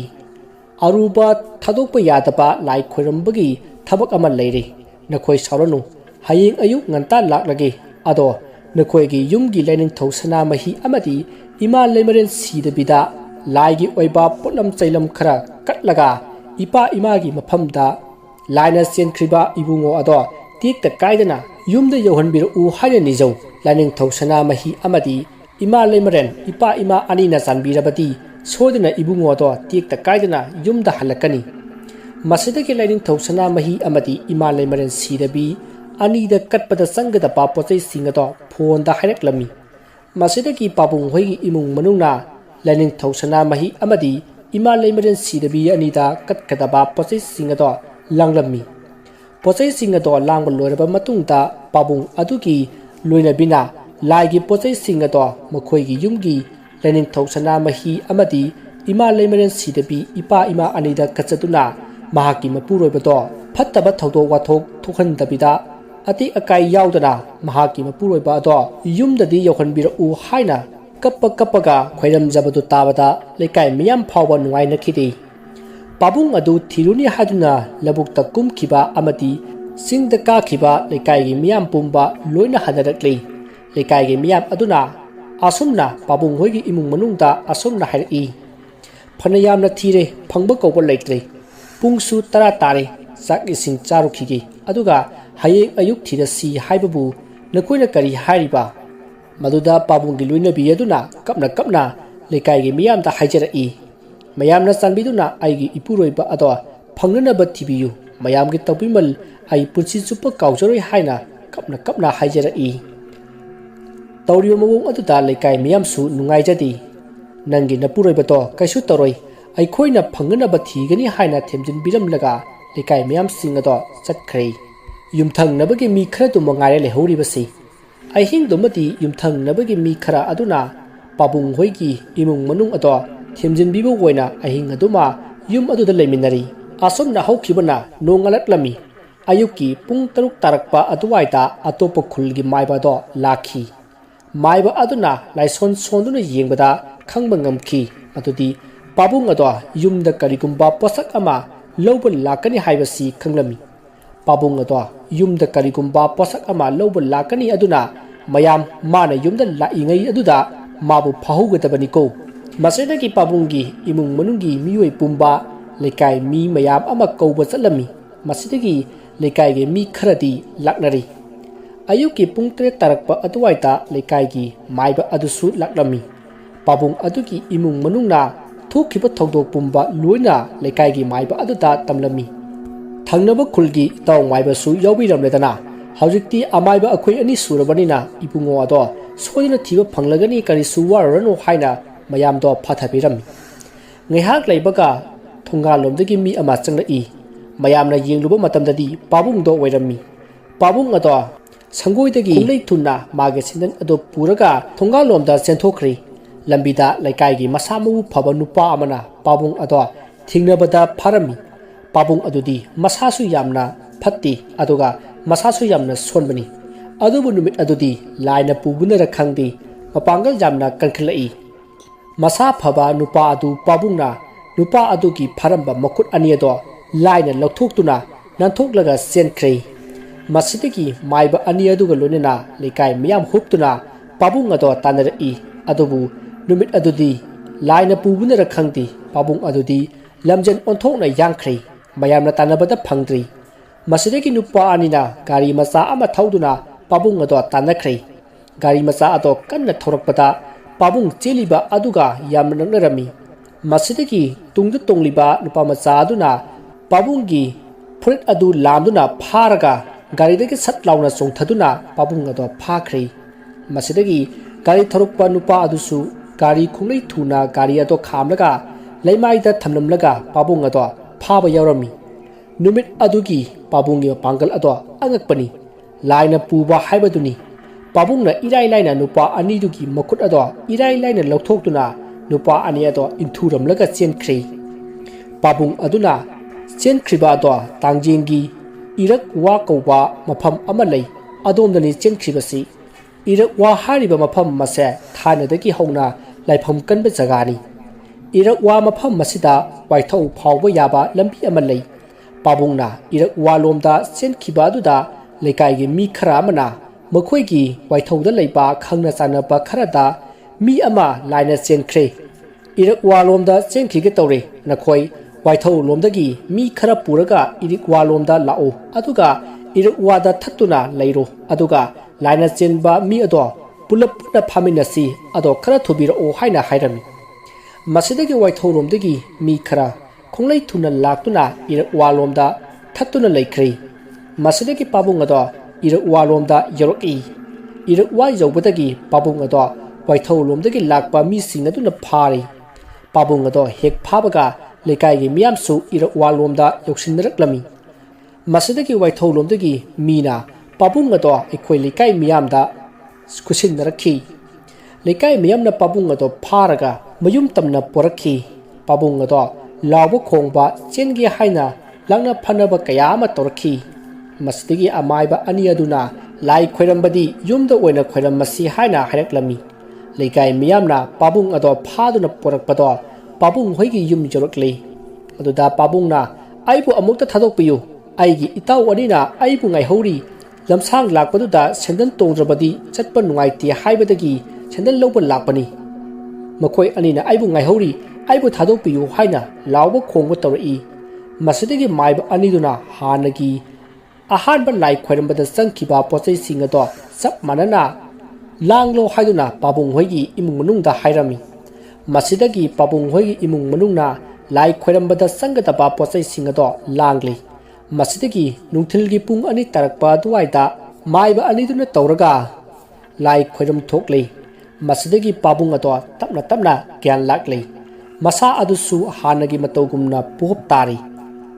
खुल थनबगी माइबा अदुना पाबुंग होइगी इमुंग मनुंगदा असमना हाइरई इबुंगो से लकना फना तौरुबना मसा से पोप तारमनी पोथा हलुरो अदुगा असुमनसु खुलगी माइबा अदुना पाबुंगी लोइना बिदा येंगलगा हाइरई नहाकना ngarang लाइनिंग थौसना मही अमदी इमा लेमरेन सिदबी अनिदा थमोइ सिंगना नपुरोइबा अदो तेकता काइदना युमदा हलहनबिरा ओ हाइबा अदुदा लाइनिंग थौसना मही अमदी इमा लेमरेन सिदबी अनिना नपुरोइबा बु युमदा कौरिबनी महाकना युमदा महाकी वैबा पोसक अमा लौबा लाइबदु लाइनिंग थौसना मही अमदी इमा लेमरेन सिदबी इपा इमा अनिना लाखल्लिबनिदो थमोइ सेंगना अमकपै यावदना निंजरबदी सानबीबा लाइनिंग थौसना मही अमदी इमा लेमरेन सिदबी इपा इमा अनिनी मसिदगी लेकाइ माइबा अदुना असुमना पाबुंग होइगी इमुंग मनुंगदा हाइरई हंदक इबुंगो वासिबु चेलिबा सिदी लाई नुपा अनि खक्तना चेनबनिदो अहानबा इबुंगो वासिबु चेनबा लाई अमदी अमुक हन्ना इबुंगो असि चेलरोय हाइना थादोकलकले लाई नुपा अनि अमदी इबुंगो असे चेनखिनी हाइना चेलिबनिदो हंतकी असिना अनि सुबनिदो लाई खुरमनिबसे अमुक्का हन्ना इबुंगो असे चेनगे हाइना होनरकदब माली सेक्सिना सेनुको इबुंगो असे हाइना पाबुंग होइगी इमुंग मनुंगदा लेकाइगी माइबा अदुना हाइरमी अनि सुबा लाई खोइरम थोखिबदगी पाबुंग अदो हानगुमना फरखी पाबुंग दो सही अनि मुक्ति कैसु तरमते पाबुंग अदो अहानबा अनि सुबगी लाइना चेनखिबदो 2007 दनी 2010 गी जून थादा नोंमा पाबुंग दो नुंदांग वाइरम महाकी नुपीदा अस्वाई फावबा थोकलुखिगे हाइना थोखि हाइ अदुदगी नुमिदांगी पुंग मापन तारबा फावबदा युमदा हंजिलक्तबदगी पाबुंग होइगी इमुंग मनुंगी मियोइ पुंबा पाखतनरी मसिदगी पुंग तरा तारबा अद्वाई फावबा पाबुंग अदो युमदा हलकमंदबदगी पाबुंग होइगी युमगी इमुंग मनुंग सिंगना महाकी हानगिदो अमु हरुकलबा जाला हाइना असुम असुम सिंगनरक्तुना लेकाइगी माइबा अमसुंग लेकाइगी मी मयाम पुंबा कोरम्मी मसिदगी माइबा अदुना लाइसोन सोंदुना येंबदा खंगलमी मतुती पाबुंग अदो वाइथौ चिंगदा लेरे हाइबसी खंगलखी मसिदगी लेकाइगी माइबा अदुगा लोइनना लेकाइ मयाम हुपतुना वाइथौ सिंग तमना लाखी मतम अदु पुंग 13 मखाइ तारे लेकाइगी माइबा अमदी लेकाइगी मयाम पुलप हुपतुना वाइथौ चिंगदा कादुना पाबुंग अदो थिरमी थीबा याबा थीरे ꯐꯪꯃꯜꯂꯛꯇꯕꯗꯒꯤ ꯃꯥꯏꯕ ꯑꯗꯨꯅ ꯂꯥꯏꯁꯣꯟ ꯁꯣꯟꯗꯨꯅ ꯑꯃꯨꯛ ꯆꯤꯡꯂꯝꯃꯤ ꯃꯗꯨꯗ ꯃꯥꯏꯕ ꯑꯗꯨꯅ ꯄꯥꯕꯨꯡ ꯑꯗꯨꯒꯤ ꯂꯩꯐꯝ ꯑꯗꯣ ꯃꯈꯨꯠ ꯊꯤꯟꯗꯨꯅ ꯇꯥꯛꯂꯛꯏ ꯃꯁꯤꯗꯒꯤ ꯃꯥꯏꯕ ꯑꯗꯨꯅ ꯃꯈꯨꯠ ꯊꯤꯟꯕ ꯃꯐꯝ ꯑꯗꯨꯗ ꯂꯩꯀꯥꯏ ꯃꯤꯌꯥꯝ ꯍꯨꯞꯇꯨꯅ ꯊꯤꯔꯤ ꯑꯁꯨꯝꯅ ꯊꯤꯔꯛꯄꯗ ꯄꯥꯕꯨꯡꯗꯣ ꯎꯖꯥꯎ ꯑꯃꯒꯤ ꯃꯈꯣꯡꯗ ꯀꯅꯥꯒꯨꯝꯕ ꯑꯃꯒ ꯋꯥꯔꯤ ꯁꯥꯟꯅꯕꯗꯧꯅ ꯇꯧꯔꯒ ꯂꯩꯔꯝꯃꯤ ꯃꯁꯤꯗꯒꯤ ꯂꯩꯀꯥꯏ ꯃꯌꯥꯝ ꯆꯪꯁꯤꯟꯗꯨꯅ ꯄꯥꯕꯨꯡ ꯑꯗꯣ ꯐꯥꯔꯤ ꯄꯥꯕꯨꯡ ꯑꯗꯣ ꯃꯥꯕꯨ ꯑꯃꯨꯛꯀ ꯊꯥꯗꯣꯛꯄꯤꯌꯨ ꯍꯥꯏꯅ ꯂꯥꯎꯕ ꯈꯣꯡꯕ ꯆꯦꯟꯈꯤꯒꯦ ꯍꯥꯏꯅ ꯂꯛꯅ ꯐꯅꯕ ꯀꯌꯥ ꯑꯃ ꯇꯧꯕ ꯍꯧꯔꯛꯂꯤ ꯃꯁꯤꯗꯒꯤ ꯂꯩꯀꯥꯏ ꯃꯤꯌꯥꯝꯅ ꯄꯥꯕꯨꯡ ꯑꯗꯣ ꯐꯥꯔꯒ ꯃꯌꯨꯝ ꯇꯝꯅ ꯄꯨꯔꯛꯂꯤ ꯂꯩꯀꯥꯏ ꯃꯤꯌꯥꯝꯅ ꯍꯥꯟꯅꯒꯤ ꯃꯇꯧꯒꯨꯝꯅ ꯄꯥꯕꯨꯡ ꯑꯗꯣ ꯊꯧꯔꯤꯅ ꯄꯨꯟꯗꯨꯅ ꯏꯃꯨꯡꯗ ꯊꯝꯂꯤ ꯃꯁꯤꯗꯒꯤ ꯃꯥꯏꯕꯅ ꯂꯥꯏ ꯈꯣꯏꯔꯝꯕꯗꯤ ꯍꯌꯦꯡ ꯅꯣꯡꯉꯥꯜꯂꯒ ꯈꯣꯏꯔꯝꯃꯁꯤ ꯍꯥꯏꯅꯔꯤ ꯂꯩꯀꯥꯏꯒꯤ ꯃꯤ ꯑꯌꯥꯝꯕꯗꯤ ꯃꯌꯨꯝꯗ ꯆꯠꯅꯈ꯭ꯔꯤ ꯂꯩꯀꯥꯏꯒꯤ ꯃꯤ ꯈꯔ ꯑꯃꯒ ꯌꯨꯝꯊꯪꯅꯕꯒꯤ ꯃꯤ ꯈꯔ ꯑꯃꯒꯅ ꯄꯥꯕꯨꯡ ꯑꯗꯣ ꯄꯥꯕꯨꯡ ꯍꯣꯏꯒꯤ ꯏꯃꯨꯡ ꯃꯅꯨꯡꯒ ꯂꯣꯏꯅꯅ ꯁꯪꯃꯤꯟꯅꯔꯤ ꯅꯣꯡꯉꯥꯜꯂꯕ ꯃꯇꯨꯡ ꯂꯩꯀꯥꯏꯒꯤ ꯃꯤ ꯈꯔ ꯑꯗꯨꯗꯤ ꯅꯨꯃꯤꯗꯥꯡ ꯇꯨꯝꯗꯕꯅ ꯃꯁꯥ ꯄꯠꯊꯔꯗꯨꯅ ꯃꯌꯨꯝꯗ ꯆꯠꯅꯈ꯭ꯔꯤ ꯄꯥꯕꯨꯡ ꯍꯣꯏꯒꯤ ꯏꯃꯨꯡ ꯃꯅꯨꯡꯅ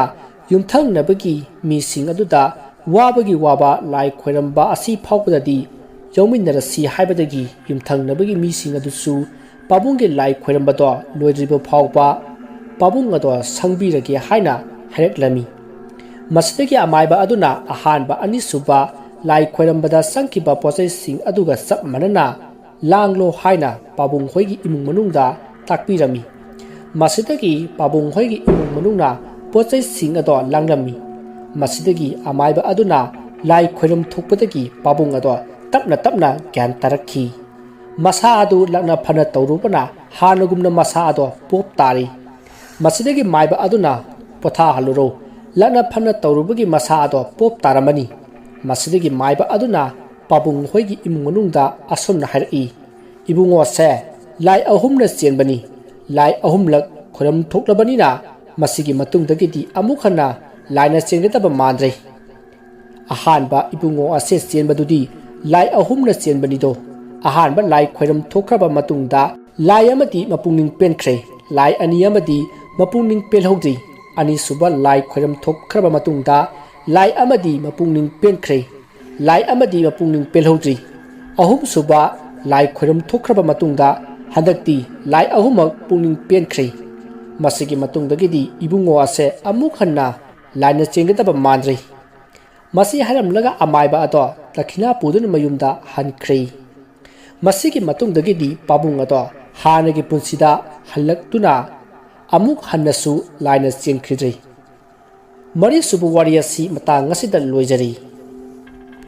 ꯃꯉꯥꯁꯨꯕ ꯑꯔꯣꯏꯕ ꯋꯥꯔꯤ ꯑꯁꯤꯁꯨ ꯑꯩꯈꯣꯏꯒꯤ ꯂꯩꯀꯥꯏꯗ ꯏꯌꯥꯝꯕ ꯑꯃꯗ ꯊꯣꯛꯈꯤꯕꯅꯤ ꯃꯇꯝ ꯑꯗꯨ 2004ꯒꯤ ꯅꯕꯦꯝꯕꯔ ꯊꯥꯅꯤ ꯋꯤꯟꯇꯔ ꯁꯤꯖꯟ ꯑꯣꯏꯕꯅ ꯃꯇꯝꯗꯣ ꯈꯔꯗꯤ ꯏꯪꯉꯤ ꯏꯌꯥꯝꯕ ꯑꯗꯣ ꯑꯩꯉꯣꯟꯗꯒꯤ ꯀ꯭ꯂꯥꯁ ꯑꯃ ꯍꯦꯜꯂꯤ ꯃꯇꯝꯗꯣ ꯑꯩꯅ ꯀ꯭ꯂꯥꯁ 8 ꯀꯥꯔꯤ ꯏꯌꯥꯝꯕ ꯑꯗꯨꯅ ꯀ꯭ꯂꯥꯁ 9 ꯀꯥꯔꯤ ꯏꯌꯥꯝꯕ ꯑꯗꯣ ꯊꯧꯕꯥꯜꯗ ꯂꯩꯕ ꯁ꯭ꯀꯨꯜ ꯑꯃꯗ ꯕꯣꯔꯗꯤꯡ ꯂꯩꯔꯝꯃꯤ ꯃꯇꯝꯗꯨ ꯅꯕꯦꯝꯕꯔ ꯊꯥꯅꯤ ꯅꯣꯡꯃ ꯃꯈꯣꯏꯒꯤ ꯕꯣꯔꯗꯤꯡ ꯑꯗꯨꯗ ꯏꯌꯥꯝꯕ ꯑꯗꯨꯅ ꯃꯈꯣꯏꯒꯤ ꯃꯃꯥꯟꯅꯕ ꯈꯔꯒ ꯂꯣꯏꯅꯅ ꯃꯈꯣꯏꯒꯤ ꯕꯣꯔꯗꯤꯡ ꯃꯅꯥꯛꯇ ꯂꯩꯕ ꯄꯨꯈ꯭ꯔꯤ ꯑꯗꯨꯗ ꯅꯨꯡꯊꯤꯜꯒꯤ ꯄꯨꯡ 2 ꯇꯥꯔꯛꯄ ꯑꯗꯨꯋꯥꯏꯗ ꯏꯔꯨꯖꯔꯝꯃꯤ ꯄꯨꯈ꯭ꯔꯤ ꯑꯗꯨ ꯃꯃꯥꯡꯉꯩ ꯃꯇꯝꯗꯒꯤ ꯍꯧꯅ ꯍꯦꯂꯣꯏ ꯇꯔꯦꯠꯀꯤ ꯏꯔꯨꯖꯐꯝꯅꯤ ꯁꯥꯟꯅꯐꯝꯅꯤꯁꯨ ꯍꯥꯏꯅꯩ ꯑꯍꯤꯡꯒꯤ ꯃꯇꯝꯗ ꯄꯨꯈ꯭ꯔꯤ ꯑꯗꯨꯗ ꯃꯤ ꯏꯔꯣꯏꯕꯒꯤ ꯁꯥꯟꯅꯕꯒꯤ ꯃꯈꯣꯜ ꯀꯌꯥ ꯇꯥꯏ ꯍꯥꯏꯗꯨꯅ ꯃꯅꯥꯛ ꯅꯛꯄꯗ ꯂꯩꯕ ꯃꯤꯑꯣꯏꯁꯤꯡꯅ ꯍꯥꯏꯅꯔꯛꯄ ꯀꯨꯏꯔꯕꯅꯤ ꯕꯣꯔꯗꯤꯡ ꯑꯗꯨꯗ ꯍꯥꯟꯅ ꯂꯩꯔꯝꯕ ꯁꯥꯇ꯭ꯔꯁꯤꯡꯅꯁꯨ ꯑꯃꯗꯤ ꯍꯧꯖꯤꯛ ꯂꯩꯔꯤꯕ ꯏꯌꯥꯝꯕ ꯑꯗꯨꯒꯤ ꯕꯦꯁꯅꯁꯨ ꯑꯍꯤꯡꯒꯤ ꯃꯇꯝꯗ ꯄꯨꯈ꯭ꯔꯤ ꯑꯗꯨꯗ ꯃꯤ ꯏꯔꯣꯏꯕꯒꯤ ꯁꯥꯟꯅꯕꯒꯤ ꯃꯈꯣꯜ ꯀꯌꯥ ꯇꯥꯏ ꯍꯥꯏꯅ ꯍꯥꯏꯔꯛꯅꯈꯤ ꯑꯗꯨꯕꯨ ꯑꯌꯨꯛ ꯅꯨꯡꯊꯤꯜꯒꯤ ꯃꯇꯝꯗꯗꯤ ꯃꯈꯣꯏ ꯄꯨꯈ꯭ꯔꯤ ꯑꯗꯨꯗ ꯏꯔꯨꯖꯕꯗꯤ ꯀꯤꯔꯝꯗꯦ ꯏꯌꯥꯝꯕ ꯑꯗꯨꯒ ꯃꯃꯥꯟꯅꯕ ꯈꯔꯒꯅ ꯄꯨꯈ꯭ꯔꯤ ꯑꯗꯨꯗ ꯑꯁꯨꯝ ꯏꯔꯨꯖꯔꯛꯄꯅ ꯃꯃꯥꯟꯅꯕꯉꯩꯗꯨꯗꯤ ꯏꯔꯨꯖꯕ ꯂꯣꯏꯔꯗꯨꯅ ꯏꯌꯥꯝꯕꯗ ꯀꯥꯔꯁꯤ ꯍꯥꯏꯅꯔꯛꯏ ꯃꯗꯨꯗ ꯏꯌꯥꯝꯕꯅ ꯅꯈꯣꯏ ꯍꯥꯟꯅ ꯀꯥꯔꯝꯃꯣ ꯑꯩ ꯁꯦꯟꯗꯜꯁꯤ ꯕ꯭ꯔꯁꯅ ꯇꯛꯂꯒ ꯆꯥꯏꯊꯔꯛꯂꯒ ꯀꯥꯔꯛꯂꯒꯦ ꯍꯥꯏꯅ ꯍꯥꯏꯔꯛꯈꯤ ꯃꯁꯤꯗꯒꯤ ꯃꯃꯥꯟꯅꯕꯁꯤꯡ ꯑꯗꯨꯅ ꯑꯗꯨꯗꯤ ꯆꯥꯏꯊꯔꯒ ꯀꯥꯔꯛꯑꯣꯀꯣ ꯃꯐꯝ ꯑꯁꯤꯗ ꯅꯊꯟꯇ ꯀꯨꯏꯅ ꯂꯩꯒꯅꯨ ꯍꯥꯏꯔꯝꯂꯒ ꯕꯣꯔꯗꯤꯡ ꯂꯣꯝꯗ ꯆꯠꯈ꯭ꯔꯦ ꯃꯗꯨꯗ ꯏꯌꯥꯝꯕ ꯑꯗꯣ ꯄꯨꯈ꯭ꯔꯤ ꯑꯗꯣꯝꯗꯒꯤ ꯀꯥꯃꯜꯂꯛꯇꯕꯗꯒꯤ ꯃꯃꯥꯟꯅꯕꯁꯤꯡ ꯑꯗꯨꯅ ꯄꯨꯈ꯭ꯔꯤꯔꯣꯝꯗ ꯂꯥꯛꯇꯨꯅ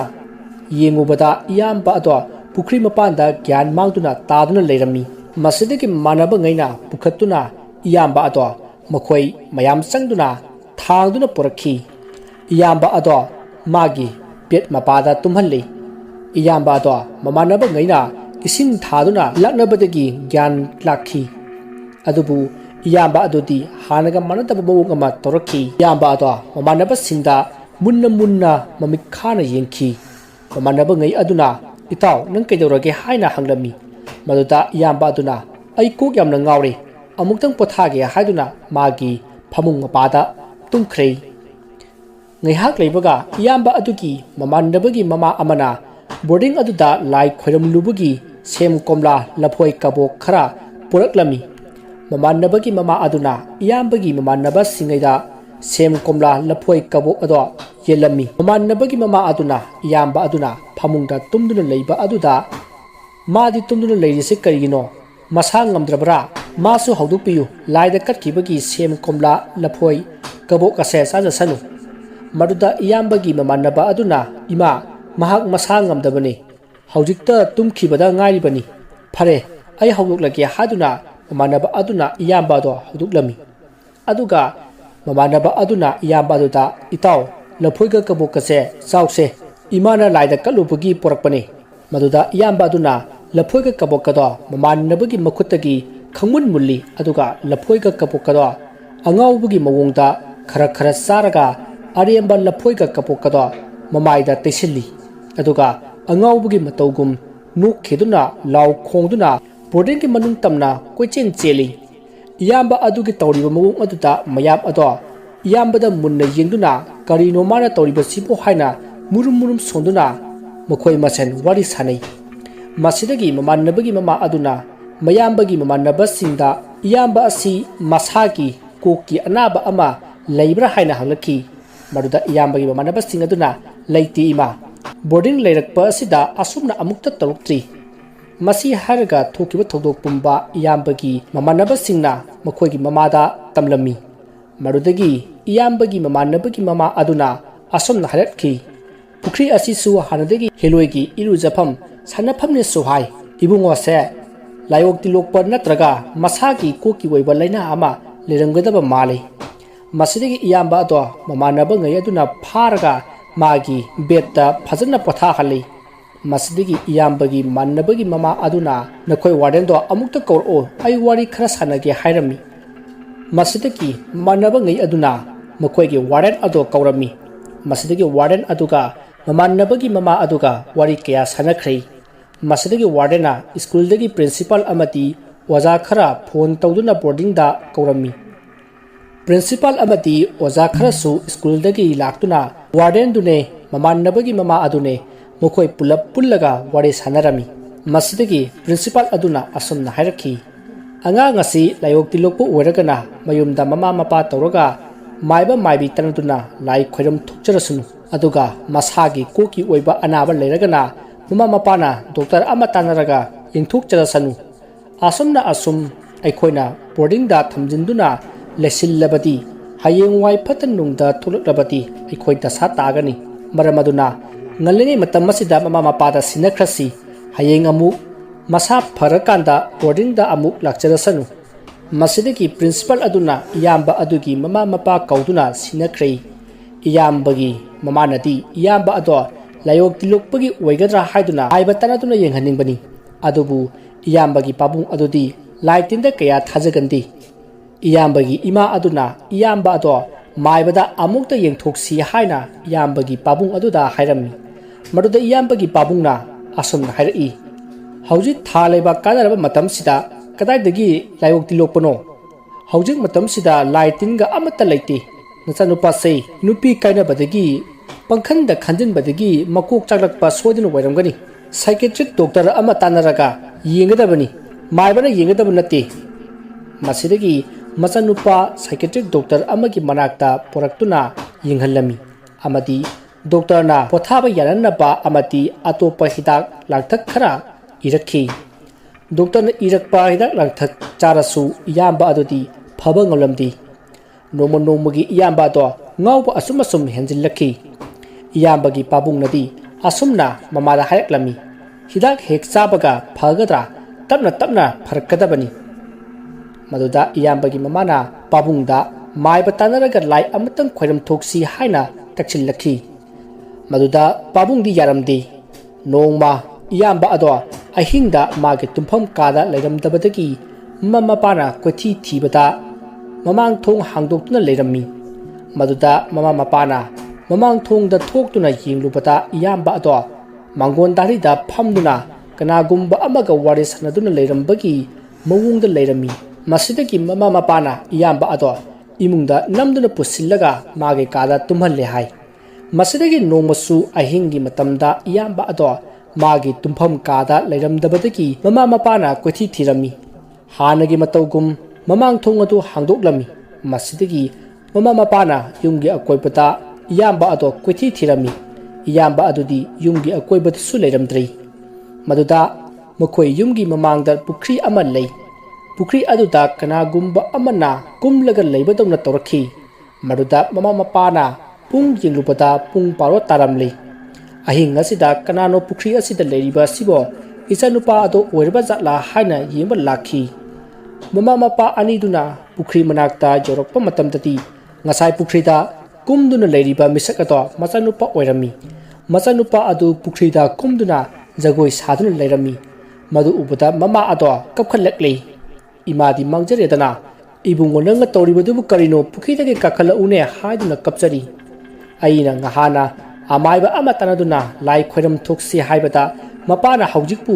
ꯂꯥꯏ ꯂꯩꯕ꯭ꯔꯥ ꯊꯥ ꯂꯩꯕꯥꯛꯇ ꯀꯥꯟꯅꯔꯕ ꯃꯇꯝꯁꯤꯗ ꯍꯥꯏꯔꯒ ꯂꯩꯊꯣꯛꯇꯅ ꯃꯅꯥꯗ ꯍꯥꯞꯄꯣꯟꯇꯦ ꯃꯗꯨꯗ ꯄꯥꯕꯨꯡ ꯑꯗꯣ ꯁꯥꯎꯔꯞꯅ ꯅꯈꯣꯏ ꯅꯃꯥ ꯅꯆꯥ ꯑꯅꯤꯁꯦ ꯁꯖꯤꯋꯥ ꯖꯦꯜꯗ ꯊꯝꯈ꯭ꯔꯒꯗꯕꯅꯤ ꯑꯩꯅ ꯅꯃꯥ ꯅꯆꯥ ꯅꯣꯏ ꯑꯅꯤꯅ ꯑꯩꯁꯦ ꯀꯣꯛ ꯆꯥꯛꯍꯟꯒꯗꯧꯔꯦ ꯅꯃꯥ ꯅꯆꯥ ꯅꯣꯏ ꯑꯅꯤꯃꯛ ꯁꯖꯤꯋꯥ ꯖꯦꯜꯗ ꯊꯝꯂꯨꯔꯒ ꯁꯥꯟꯇꯤ ꯑꯣꯏꯅ ꯑꯩ ꯑꯃꯨꯛꯇ ꯌꯨꯝꯗ ꯄꯣꯊꯥꯒꯦ ꯍꯥꯏꯔꯒ ꯄꯥꯕꯨꯡ ꯑꯗꯣ ꯌꯥꯝꯅ ꯁꯥꯎꯔꯝꯃꯤ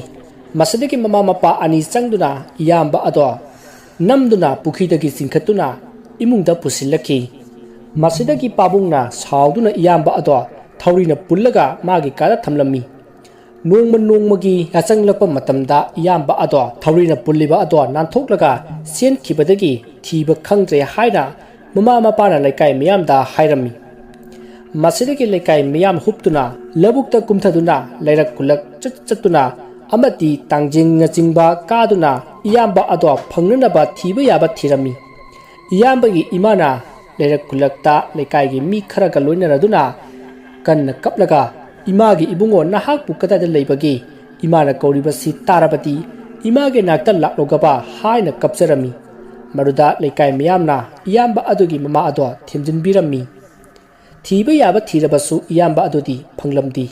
ꯃꯁꯤꯗꯒꯤ ꯏꯌꯥꯝꯕꯒꯤ ꯃꯃꯥꯅ ꯄꯥꯕꯨꯡꯗ ꯃꯥꯏꯕ ꯑꯃꯗꯤ ꯃꯣꯏꯕꯨꯡ ꯈꯣꯡꯕ ꯃꯈꯣꯏ ꯀꯧꯔꯨꯔꯒ ꯏꯌꯥꯝꯕ ꯑꯗꯣ ꯊꯤꯍꯟꯁꯤ ꯍꯥꯏꯅ ꯍꯥꯏꯖꯃꯟꯕꯗꯒꯤ ꯎꯄꯥꯏ ꯂꯩꯇꯗꯨꯅ ꯏꯌꯥꯝꯕꯒꯤ ꯄꯥꯕꯨꯡꯅ ꯂꯩꯀꯥꯏꯒꯤ ꯃꯥꯏꯕ ꯑꯃꯗꯤ ꯃꯣꯏꯕꯨꯡ ꯈꯣꯡꯕ ꯃꯤ ꯀꯧꯔꯝꯃꯤ ꯃꯁꯤꯗꯒꯤ ꯂꯩꯀꯥꯏꯒꯤ ꯃꯥꯏꯕ ꯑꯗꯣ ꯌꯧꯔꯛꯂꯝꯃꯤ ꯃꯥꯏꯕ ꯑꯗꯨꯅ ꯂꯥꯏꯁꯣꯟ ꯁꯣꯟꯗꯨꯅ ꯌꯦꯡꯕ ꯃꯇꯝꯗ